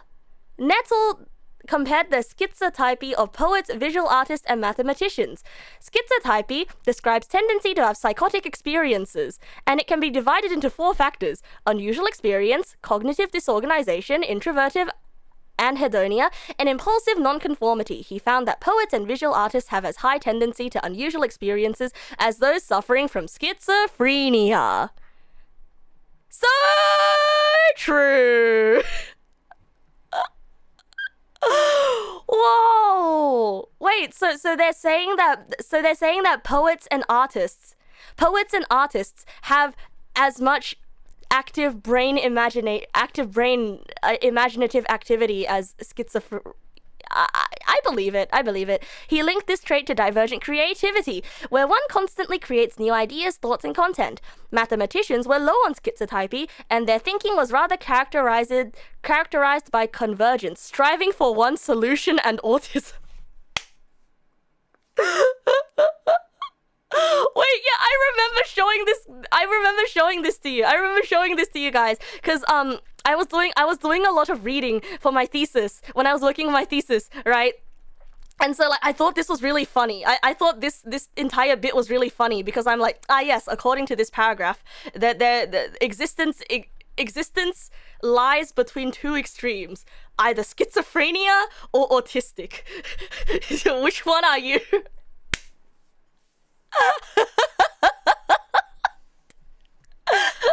This makes schizophrenia and autism look mutually exclusive, which is very incorrect. Honestly, I feel like both. Maybe I am both.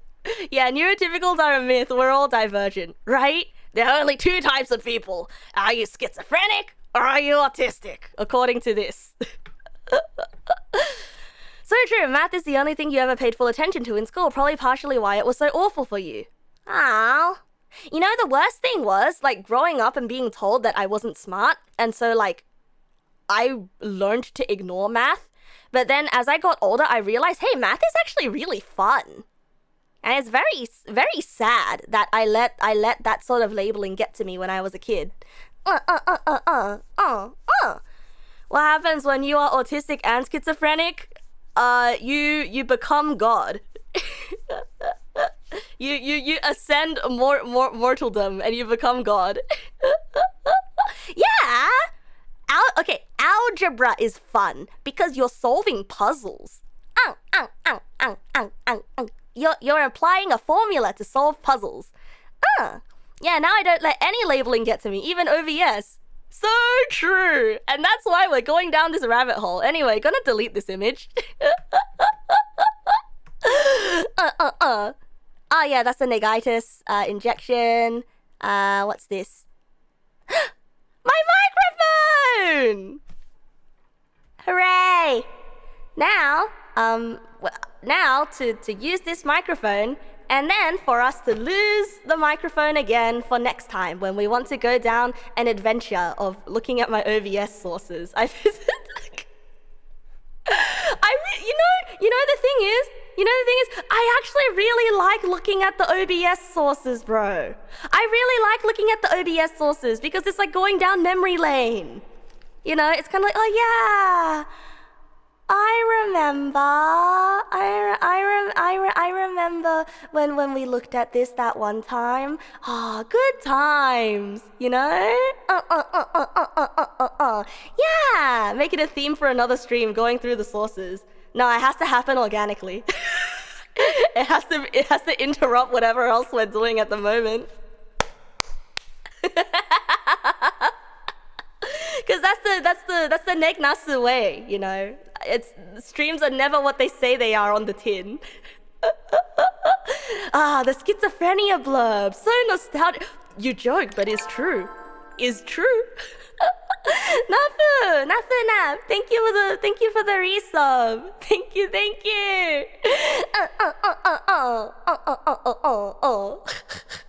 Once a dumpster diver, forever a dumpster diver. Okay, now we can finally start singing some damn songs. Woohoo!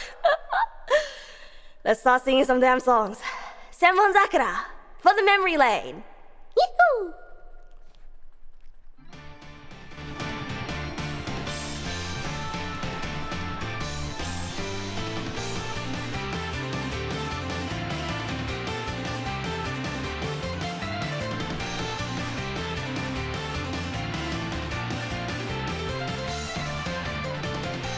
Okay, adjusting the mic volume. Everything seems to be good. Let's make it a little bit more quiet just so that it doesn't peak and die. Alright, let's go! 大胆不敵にハイから革命来来楽々反戦国家日の丸印の二輪車転がし悪霊退散 ICBM 環状線も走り抜けて東本清掃なんのその少年少女戦国無双浮世のマニマニ千本桜夜に紛れ君の声も届かないよここは宴茜の檻その担当台で見下ろして三千世界常世の闇嘆く歌も聞こえないよ青蘭の空遥か彼方その光線銃で撃ち抜いて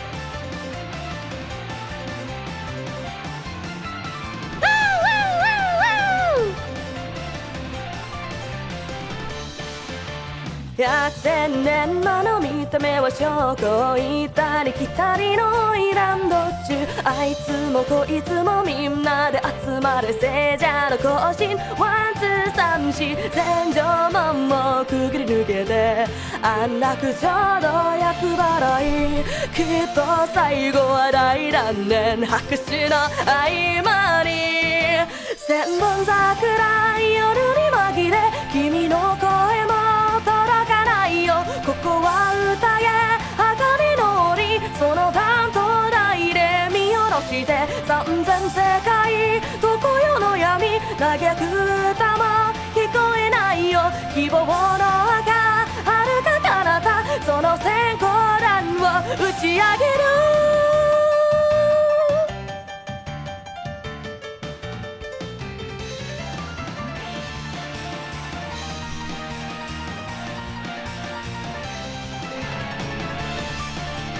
Oh, this is the part where my senpai went crazy on the piano. The judges really liked this part when we did the talent show. Yeah.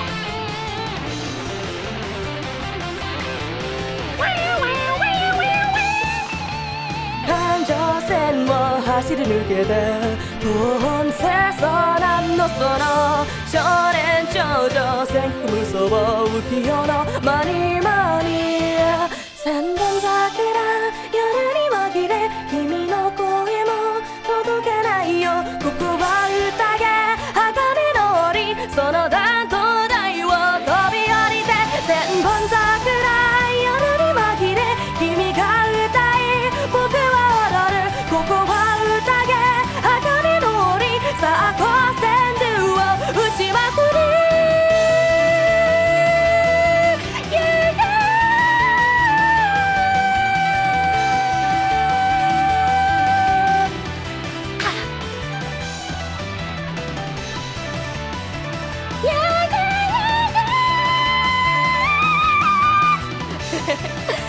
Okay, maybe not that last one. Maybe not that last one. Ow! Yeah! Ah, that's fun. That's so much fun. That's so much fun. That's so much fun. That's so much fun. Oh, thank you. Yeah, I have been listening to you so much on Spotify lately, and now you're Live2D. Hi, hello, hey, hi. Thank you for the... Man, I really need to fix that. I really need to fix the donation system because I don't know who it was and I don't know how much it was, but I would like to thank you. I will know who it was. I will know who it was if I check my email because they send it to me. And oh, it's PayPal. Uh-oh. I can't say the name that PayPal sent it to me with. I can't say the name that PayPal showed me.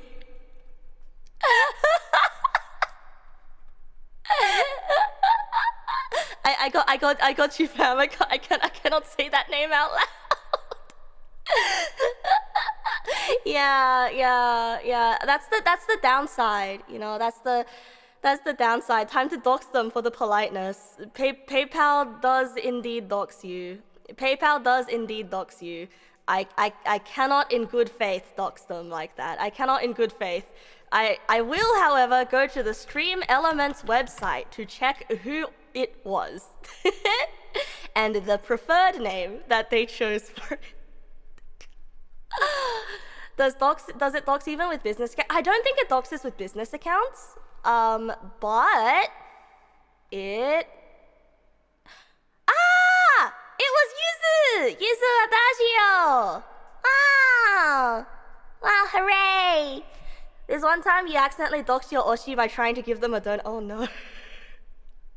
Wait, is it because it went through PayPal and it showed their name of PayPal to you? Yeah.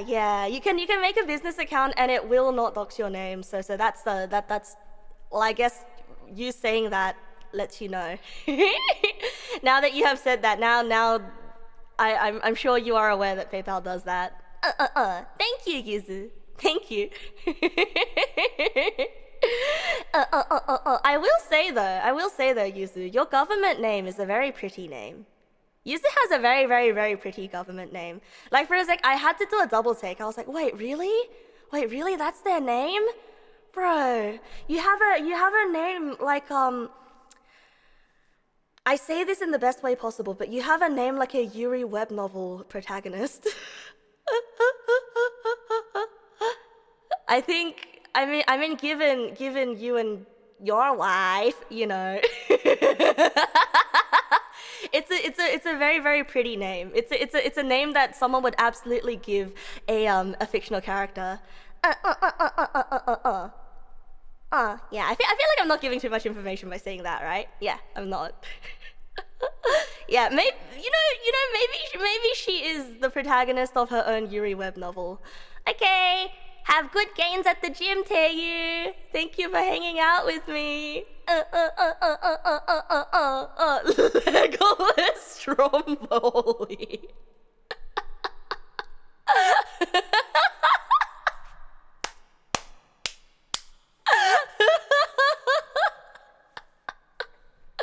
Everyone is the protagonist of their own life story. It's true. It's up to you whether to decide it is a heterosexual one, a non-romantic one, a Yuri one, or a Yaoi one.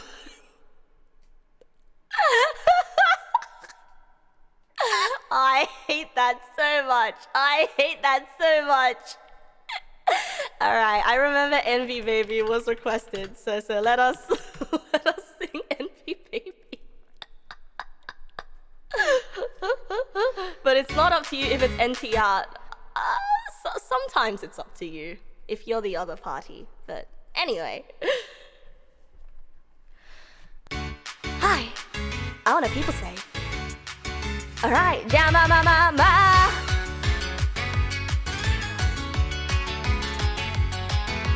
This is lava, baby.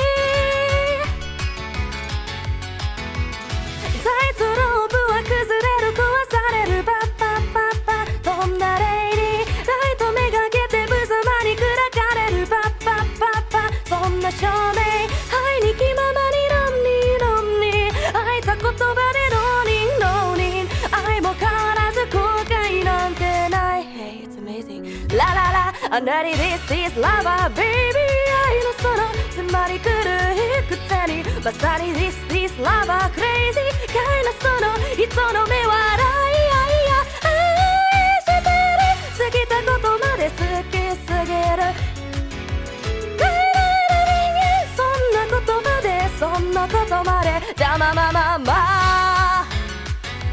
Ah!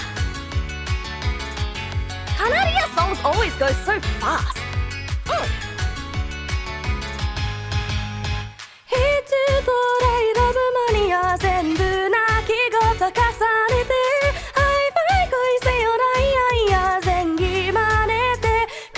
隠して3つ重ねてローリンローリンきっとあなたはローリンローリン愛も変わらず後悔なんてない Hey it's amazing ラララ I'm ready this lover baby 愛のその迫り来る一手にまさに this lover crazy 愛のその人の目笑い愛してる酒下げら一つ二つで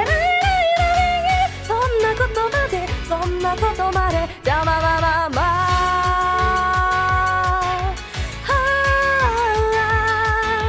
This is lover baby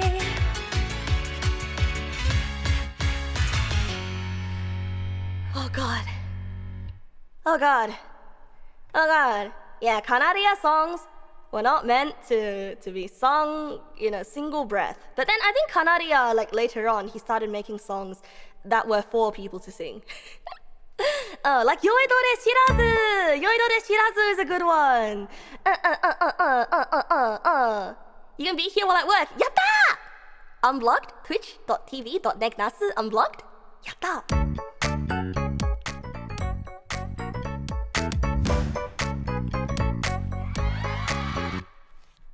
夢が覚めた酔いどれしなず争い事は夜が明けるまで Hey, this one has a melody behind it. I don't like that. Let's try a different one. Oh. Yeah. Yeah, let's try this one.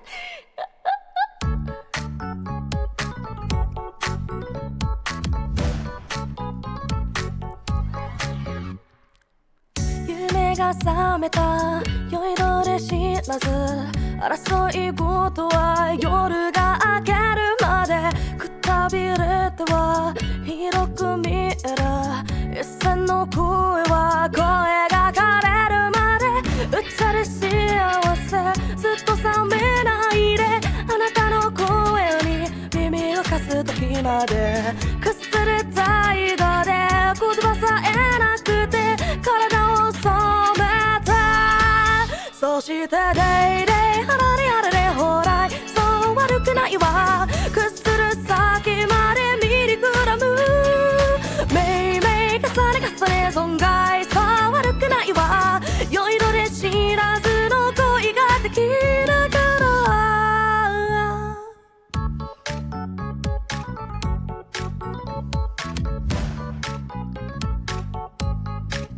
歌の声は数知らず迷い込んだらそこは君の眠ってきれい吐きみどんだ一線の隠して戸を開けるだけ別かの幸せきっと晴れないであなたのそばに耳を貸す時までくするたいぞで言葉さえなくて心を染めてそれはデイデイ離れ離れほらそう悪くないわくするさ私は生きているめいめい重ね重ね損害そう悪くないわ酔いどれ知らずの物語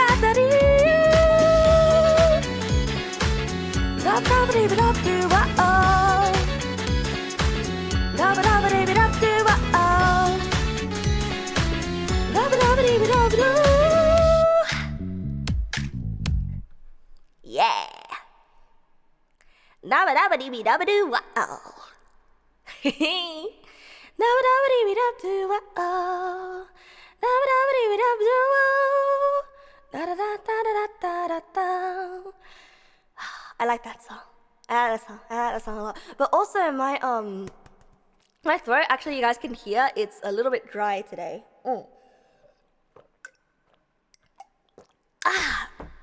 So I have to drink lots of water. I have to drink lots of water so that I don't get dehydrated Man, all of these Kanaria songs I have not heard in a while. Do I have a new mug? No. I have an old mug. I have one of my sister's spare mugs. It's long and it's got a cat on it, and it's not the same as my Moo Moo mug. But that's okay. You know, I'll find a good mug for me eventually. Does the mug have paint in it? No! It's a regular drinking mug. For regular drinking. Can you request Unravel, the proper version if I can do it? If not, then the slow version. I'll do the slow version today. I'll do the slow version today. Gomen. You request your usual? Wakatta. Gotcha.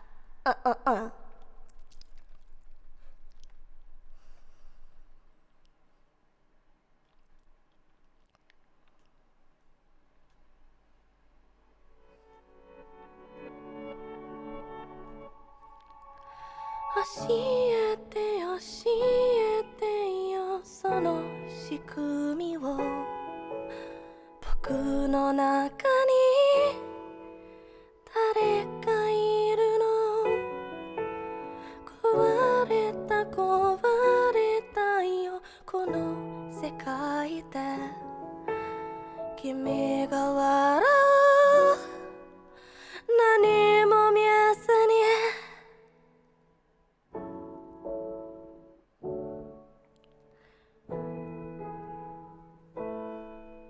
ほどけないもうほどけないよ真実さえ Freeze 壊せる壊せない狂える狂えないあなたを見つけて揺れた歪んだ世界にだんだん僕は透き通って見えなくなって見つけないで僕のこと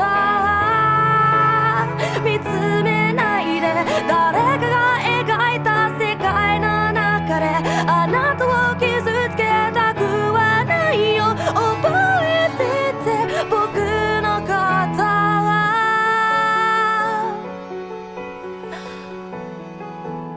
鮮やかなまま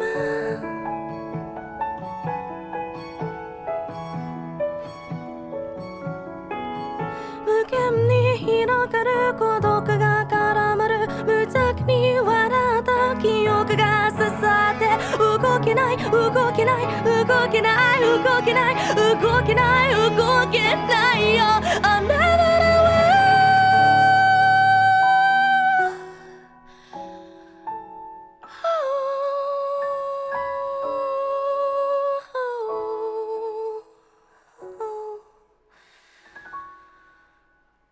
変わってしまった変えられなかった二つが絡まる二人が滅びる壊せる壊せない狂えな狂えないあなたを汚せないよ揺れた歪んだ世界にだんだん僕は透き通って見えなくなって見つけないで僕のこと見つめないで誰かが仕組んだ孤独の罠に未来がほどけてしまう前に思い出して僕のことを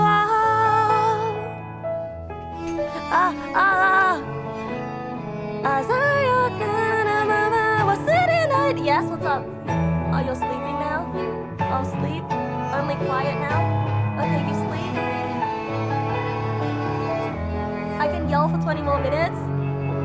Okay. Sorry, that was my sister.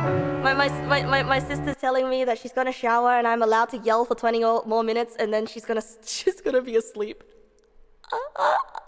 Okay.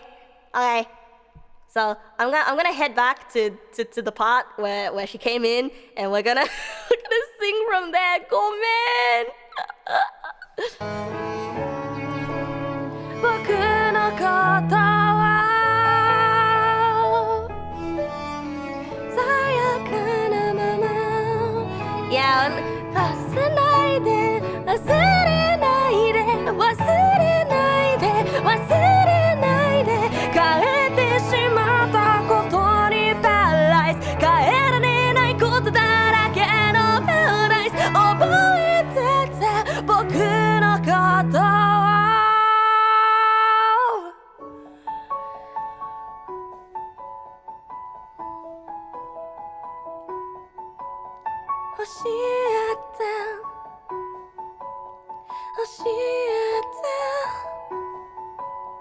僕の中に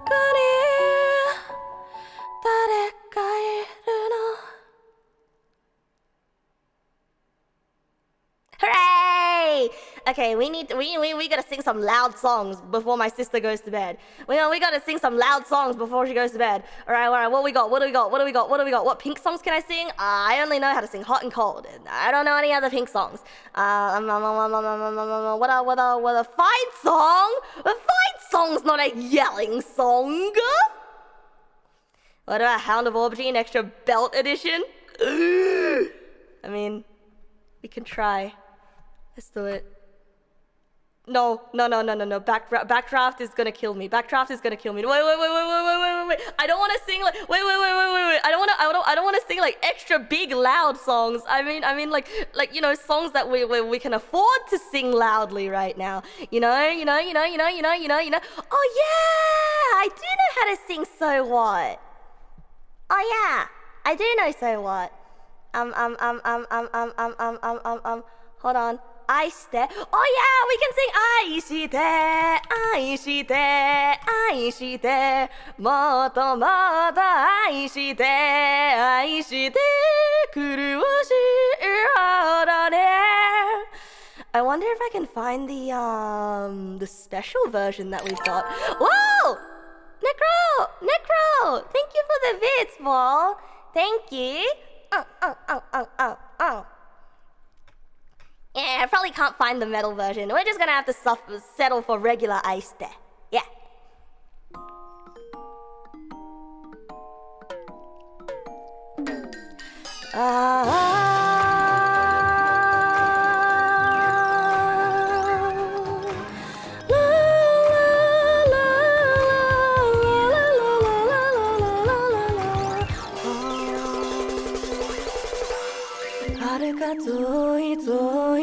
Hey, there's a melody on this one. Hey. Okay, this one doesn't have a guide melody. I don't like the ones with guide melodies on them because it messes me up, you know.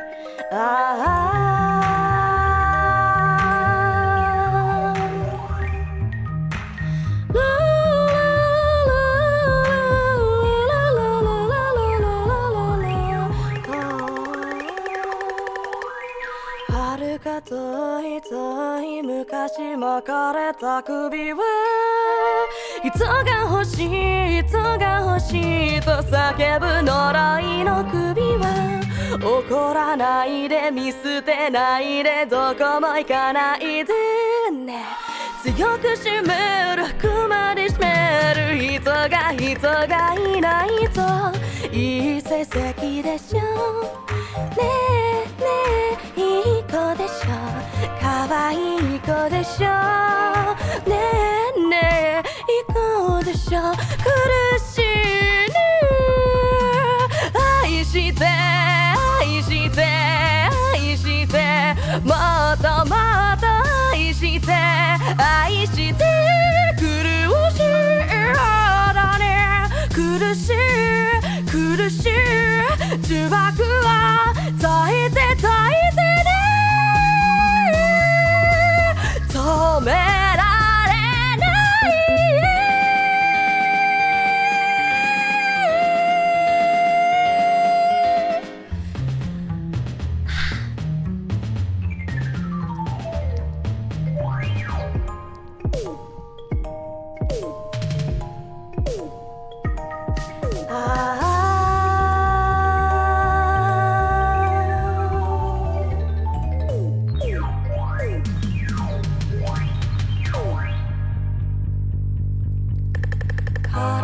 体大きくなっても小さい首は苦しくなる足りなくなる人が足りないクラスの誰にも負けない消えない子でしょねあの子よりもどの子よりも誰も彼も私を見てよ体育館裏あなたに告白を嘘みたいでしょあなたがきなの汚いあなたが愛して愛して愛して全部あげるあなたに全部背負ってもらうよ足りないあなたが足りない離さない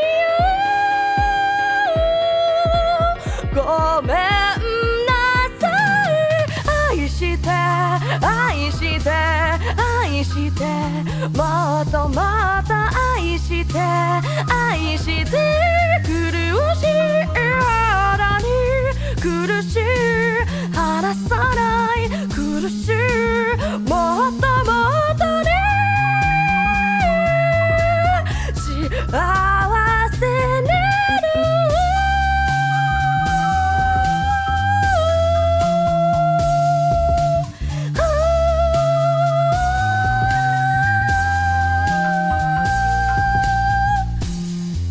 I'm gonna die. My diaphragm.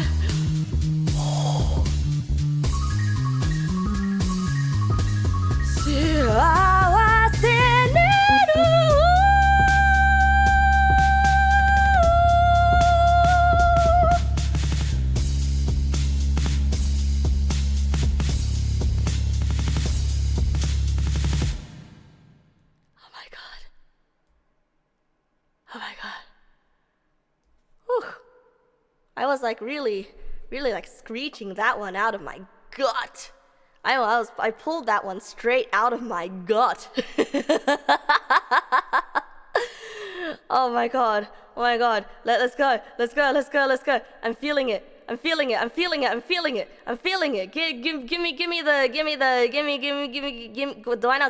do I know kami no kotoba? I feel like you've asked for this before, and every single time I say no, but today might be the day that I say yes. Let's do it.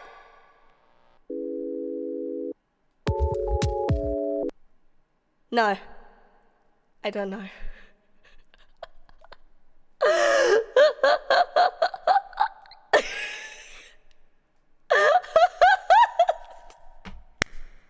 I hyped it up so much. Yes, I do know Usewa. In fact, yes, Usewa is a song that I do know.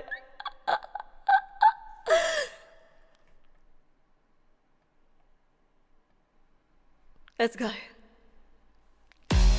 正しさとは愚かさとはそれが何か見せつけてやれ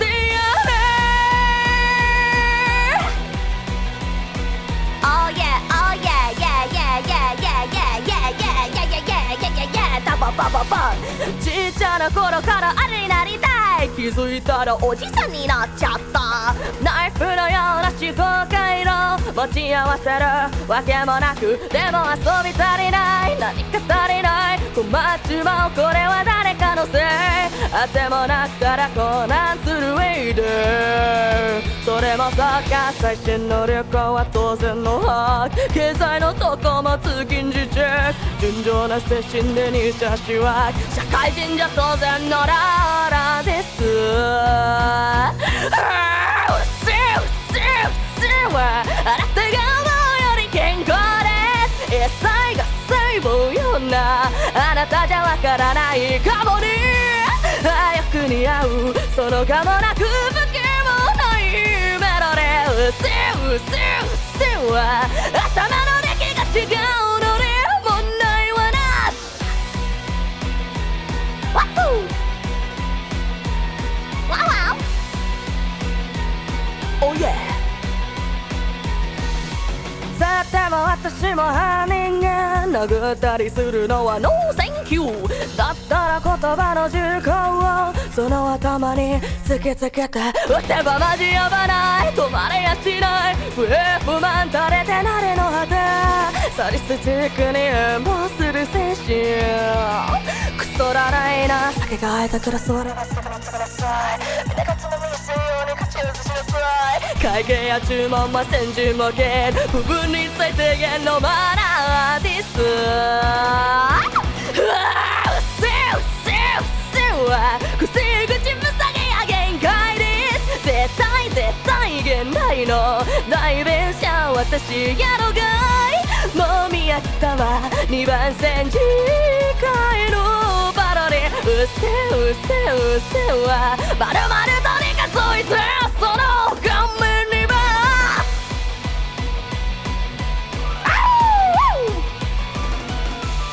ラララララララララララうせうせうせは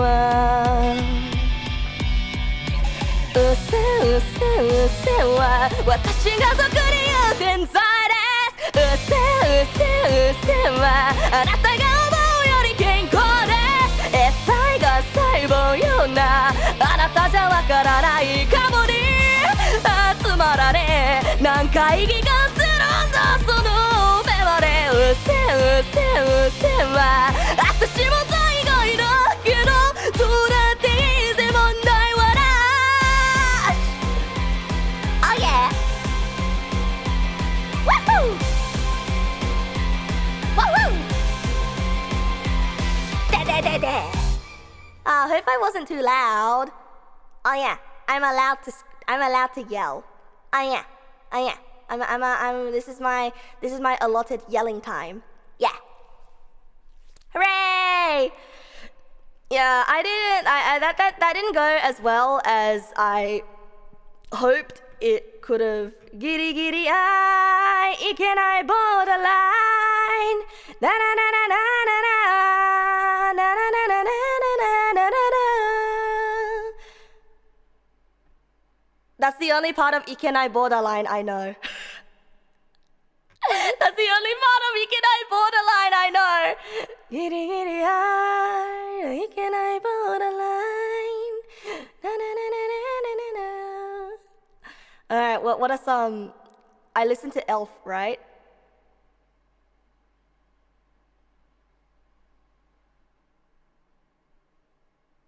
No? Yes? Yes, I mean yes? No? No? No, the answer is no.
Oh, that was a really not good sound I just made.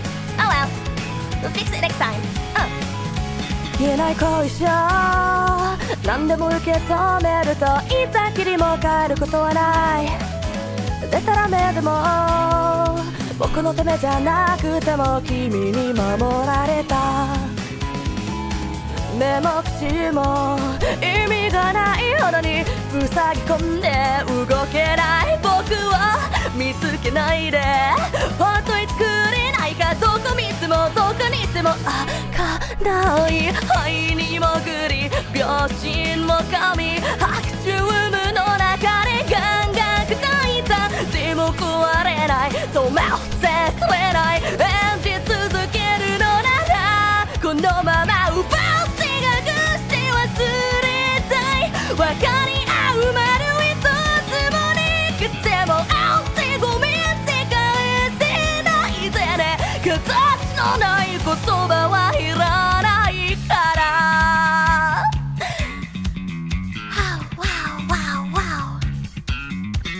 すがって叫んで遊ばない笑って転んで情けない誰のせいでもないこと誰かのせいにしたくて僕っているのかな本当に分かってるんだ話ずだだだだ信じてしまうよ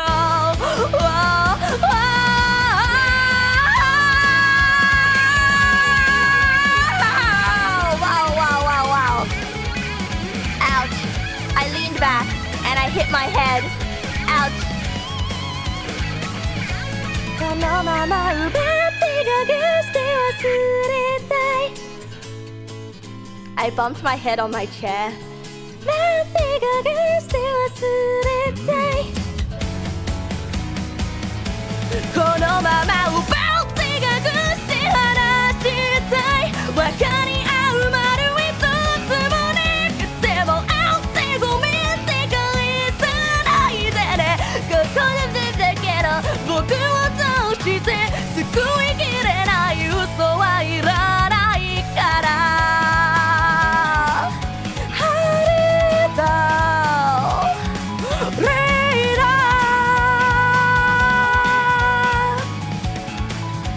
Oh my god. Yeah, okay, I'm so tired. You can hear my voice is lost. My voice is lost. I can't belt tonight. I cannot belt tonight. You can hear the thinness of my voice. We gotta calm down a bit tonight, bros. We gotta go to the chill zone for a bit, my dudes. We gotta go to the chill zone. Okay, yelling. The yell hours are over. Not for my sister's sake, but for my sake. But for my sake.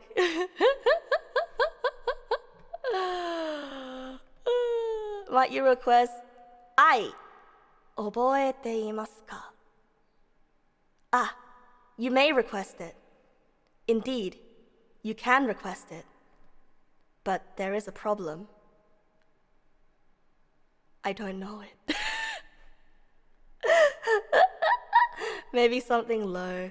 Yeah, maybe something low would be nice. Maybe something low would be good. I don't know what like low song we could do though. Zem, hi, hello, good evening, hi, hello, hey, hi. Hey, hi, hello. You already got one, but duvet? Ah, shit. I know duvet. Ah, shit. Wait, no, I don't. I don't know duvet. I like, I know of duvet because people keep asking for duvet, but then I keep saying I don't know it. Oh my god. I really actually need to like put all this stuff on my walking playlist. You know, when I go for a walk and I listen to songs while I go around walking, I really need to put it on my walking playlist. Cause here's the thing, right? I actually stopped listening to music with lyrics so much recently, which is why I haven't actually been learning many new songs. I don't know what it is. Like lately I've just been really listening to a lot of instrumental music because I think listening to music with lyrics, it distracts me. It distracts me. And also I don't know what it is. I think it's just a phase, you know, is phase. Yeah, sometimes you need that lo-fi music for it. Yeah, sometimes you get in the mood for a certain thing for a while, and I think I've been in quite the mood for non-lyrical music lately. Which is like such a shame because I don't get to learn songs, you know? I don't get to hear a song and be like, "Oh my god, I want to sing that song." Or, "Wow, I'm going to learn that song." Because I do find that like hirameku hamabe, you are absolutely correct, little toothbrush. I don't know the song. Like father, like daughter. Yatta! Again. Hey, I'm starting to cool down from when I was yelling. When I was yelling and I was sweating a lot, and now I'm starting to cool down and it's making me sneezy. But I don't want to put on a jacket because I'm sweaty.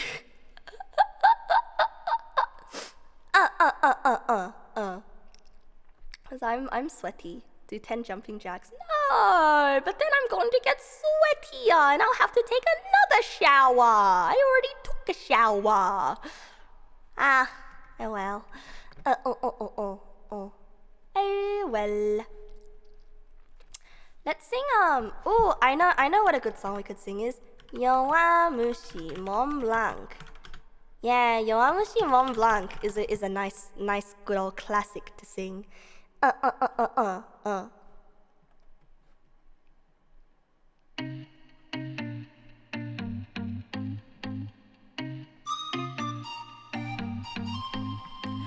りったけの思いはこれだけの言葉に愛したけど思いはそれだけのことなの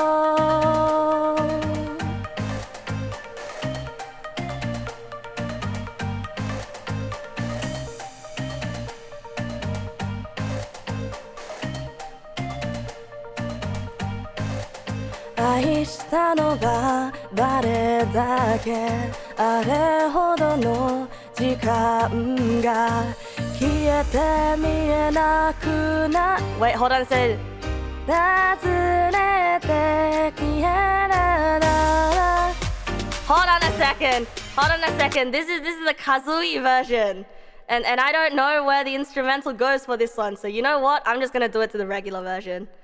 Hooray! ありったけの思いはこれだけの言葉に愛したけど思いはそれだけのことなの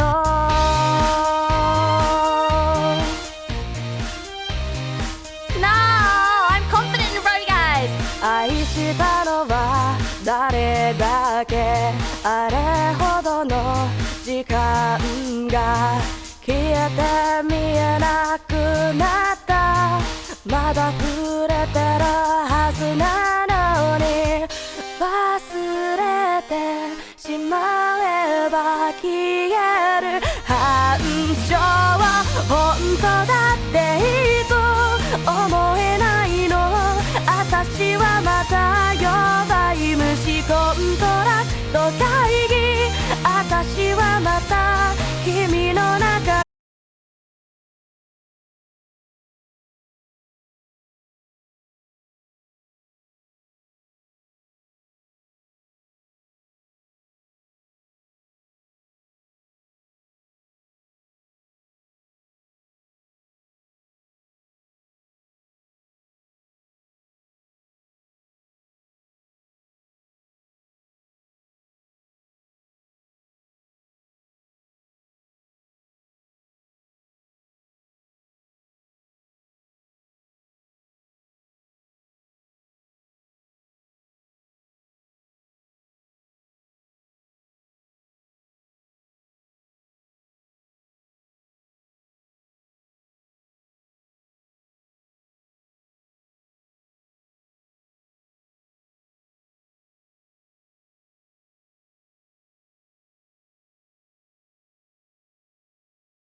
今は何時8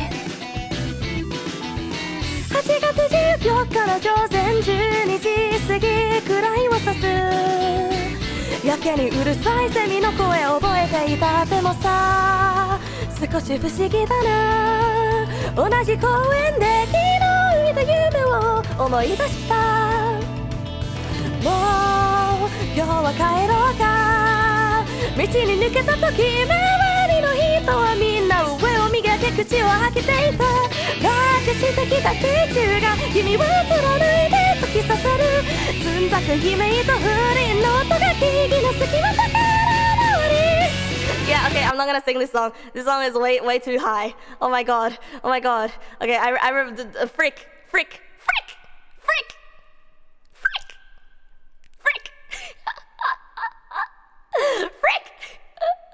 Go man.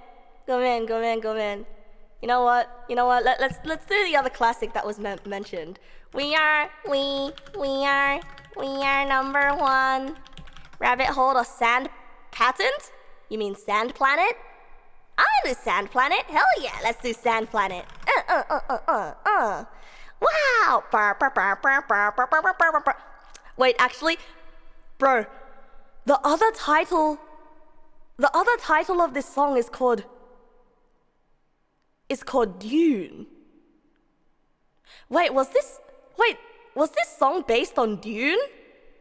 Wait, did Hachi write this song about Dune? Suna no Wakusei. Is it based on the book Dune? Was Hachi inspired by Dune? You don't think so? Are you sure? I mean, Dune is the Sand Planet book. It's lots of Okay, maybe probably not. Anyway, let's sing Sand Planet. Sorry, I got distracted. I got distracted.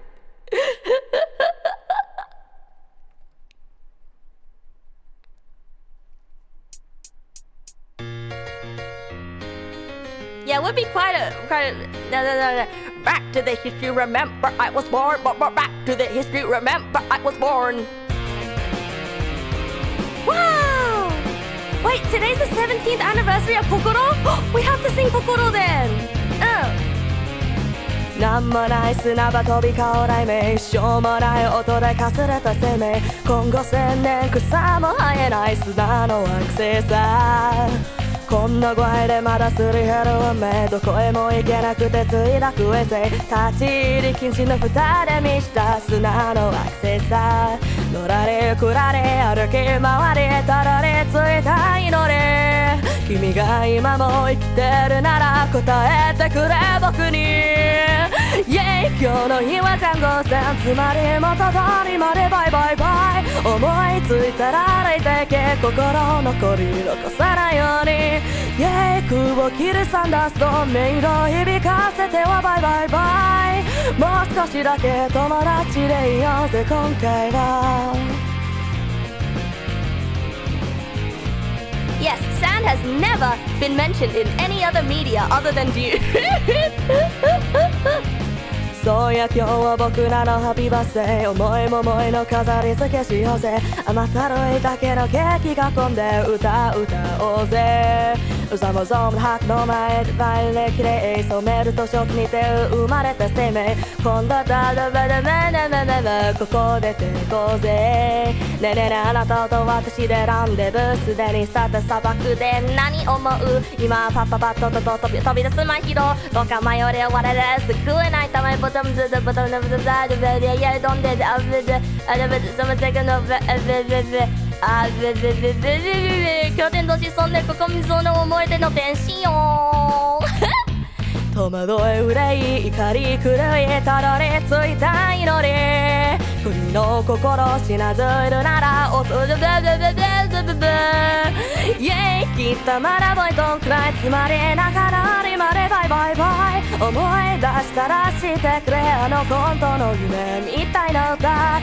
ェイ中央回りザビ綿棒指し示せばバイバイバイ天空の城まで僕らを導いてくれ歌って踊ろうハッピッピーバースデー砂漠にリンゴの木を植えようでんぐり返りそんじゃバイバイあとは誰かが勝手にどうぞ歌って踊ろうハッピーバースデー砂漠にリンゴの木を植えようでんぐり返るそんじゃバイバイあとは誰かが勝手にどうぞ Back to the history remember I was born Back to the history remember I was born Back to the history remember I was born Back to the history remember I was born Back to the history remember I was born Back to the history remember I was born Back to the history remember I was born Back to the history remember I was born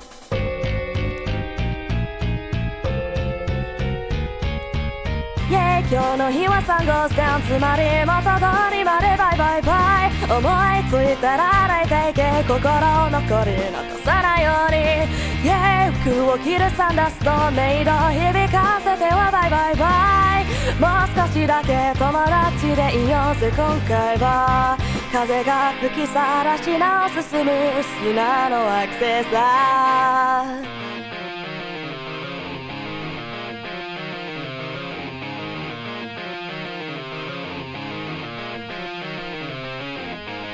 Dune invented sand. Actually, beaches used to be all rocks. Is true, by the way. Is true.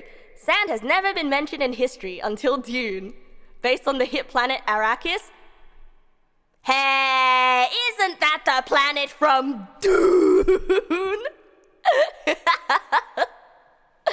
Lie. Hey guys, did you know that the author of Lord of the Rings, Tolkien, had a feud between the author of the Dune? Did you know that who was it that got sent a copy of the other book and like got written an absolute trash review? Anyway, I remember I shipped the old man yelling the enemies to lovers of two dead old men. You don't know why, but you suddenly remember you recently had a dream where you peeled the shell off a live shellfish and you felt really bad afterwards. Yeah, it was really shellfish of you.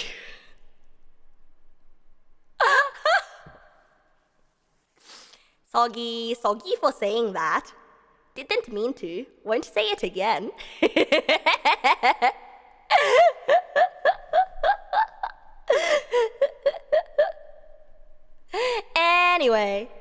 Anyway, that was fun. Ooh, I see. Anyway, gonna sing this song. Gonna sing this song that I see in my sidebar because I want to. Bluebird 生き物係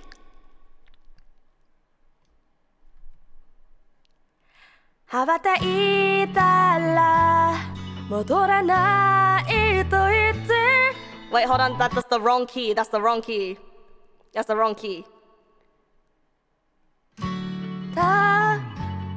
戻らないと言って目指したのは青いあの空 That's still the wrong key, but you know what? We're gonna go with it. Have a good days at work, SIPPY! Thank you for jamming out with me today. 悲しみはまた覚えられず切なさは今掴み始めたあなたへ叩くこの感情も今言葉に変わってゆく未知なる世界の夢から目覚めてこの羽を広げ飛び出す羽ばたいたら戻らないと言って目指したのは白いあの雲突き抜けたら見つかると知って振りくるほど青いあの空青いあの空あの空 Okay, I got the key now. 愛想つけたような音で錆びれた古い窓は壊れた見飽きた過去は掘らせていく振り返ることはもうない高鳴る鼓動に呼吸を預けてこの幕を蹴って飛び立つ影したら手にできると言っていざなうのは遠い遠いあの声眩しすぎたあなたの手も握って求めるほど青い青いあの空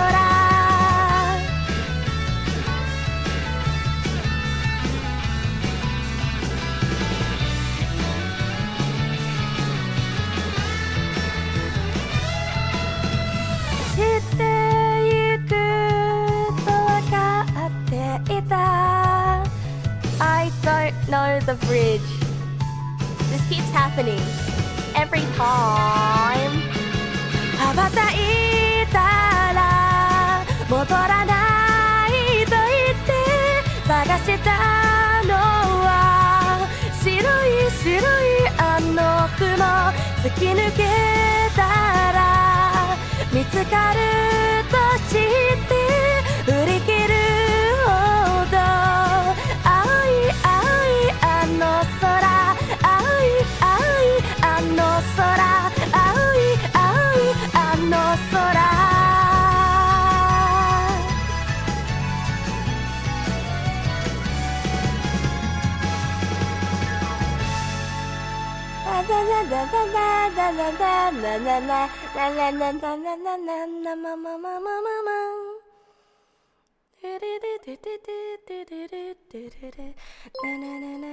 Huh?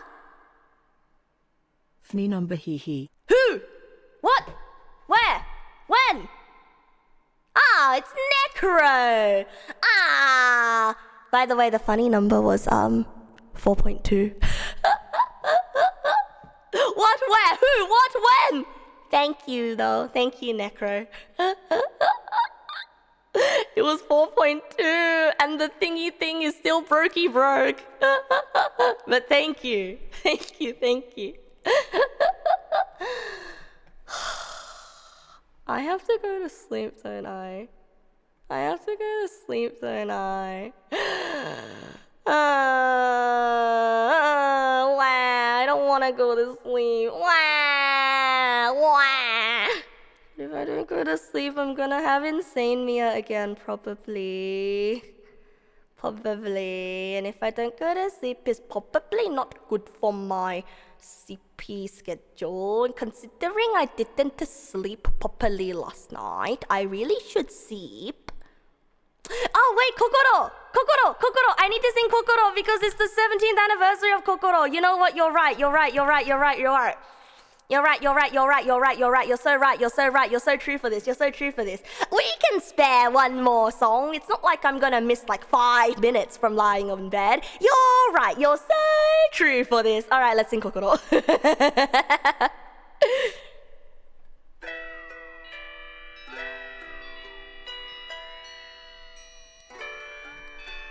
一度目の奇跡は君が生まれたこと二度目の奇跡は君と過ごせた時間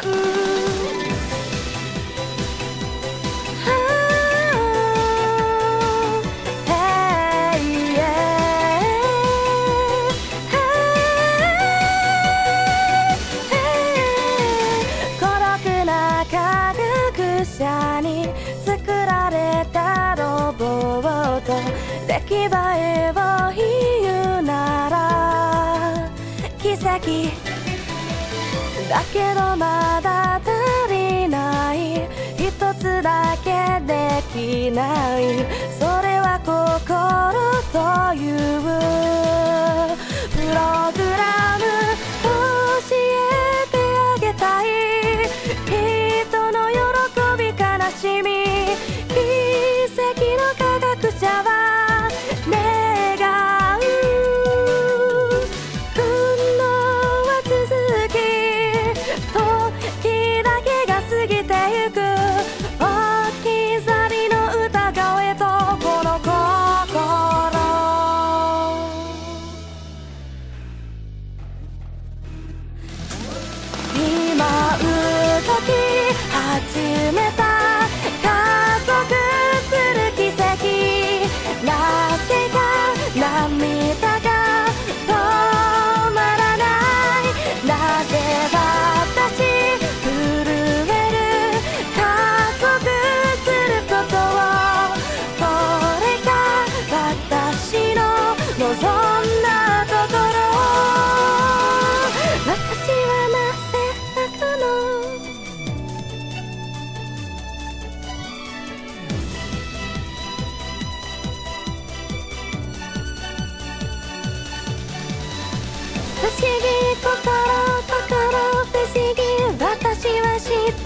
君と過ごせた時間3度目の奇跡は3度目はまだ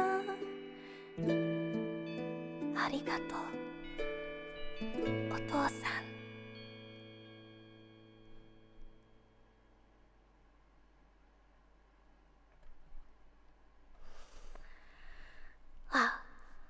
Wow. Wow, wow, wow, wow, wow, wow, wow. Wow, wow, wow, wow, wow, wow, wow. I love this song. There's something about the like instrumental of this song that just like is timeless, you know? It's a timeless classic. Wow! Wow. This song is a timeless classic. Like the way that like I love the like heartbeats in the instrumental along with the boot up sound when she like starts, you know, when she starts feeling feelings, just the diegetic storytelling sounds in the music. It's so good, bros. It's so good. It's so good. I love this song so much.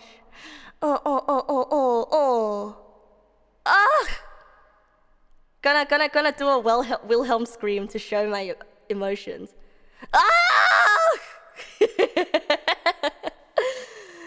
Oh, my heart. Okay, I will now close off tonight. Free R redeem. You know, I'm gonna close off the night with a song that always makes me sleepy. That's right, it's a Neg Nasu classic. You guys get ready for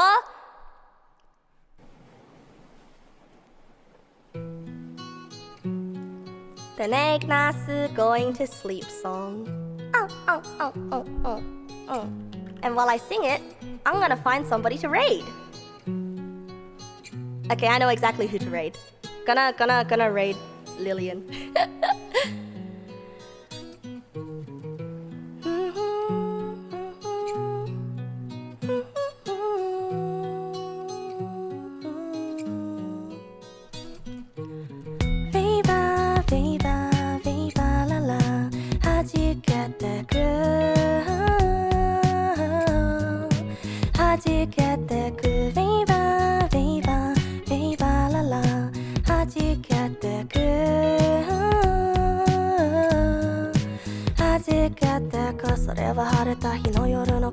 ぶらり立ち寄る人混みの中をダンスホールけなたれる光線背中に受け横に立つ少年きらり光る白い歯見せつつ話しかける言葉を少なく冷めながらも熱く語らす方何かしら心惹かれる僕はなるまくる店の一部は飛び乗り行く先のちょうどない海へ登り月少年やらきらめゼリフ海の向こうに何かある口にすると同時服のまま飛び込む月の光の絨毯の上を彼は滑らかに全て波寄せて君は行く誘われて君は行くんだね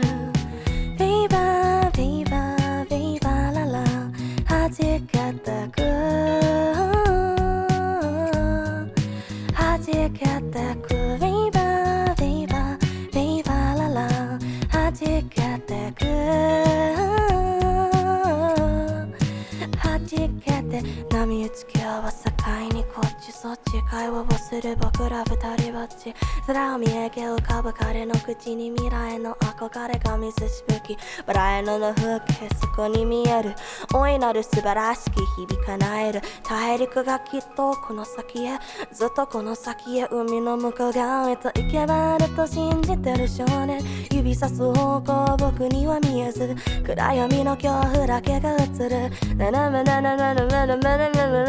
そんな僕を許すように微笑み一つの目的果たさんがゆえに旅立ちの時迎えた一言それじゃそろそろ言ってくるよごめん歌詞なんかちょっと忘れちゃった I forgot the lyrics for a bit I just blanked 波寄せて波寄せて君は行く君は行く誘われて誘われて君は行く君は行くんだねやがて彼の姿泡となり海と一つになる地平線の向こうへ泳いで旅をしてるのさまた会うこともないだろうそんな予感を持ちながら僕は来た道を変えるいつものあのぬくもりへと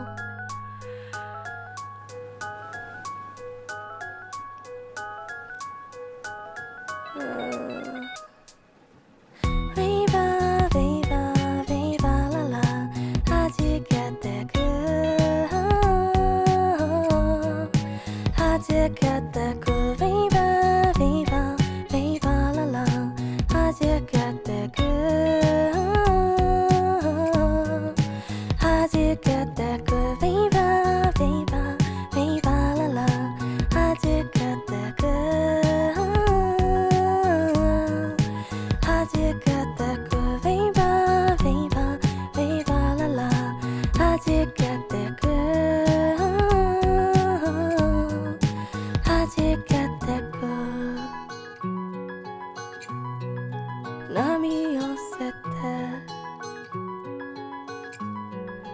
君は行くラララララ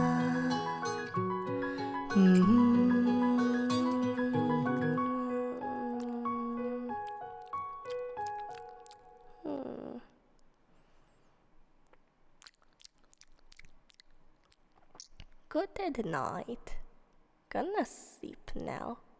Also, good evening, Murakune. I'm sorry you came on the last song. Good night. Yeah, you heard my mouth noises. You wanna hear more?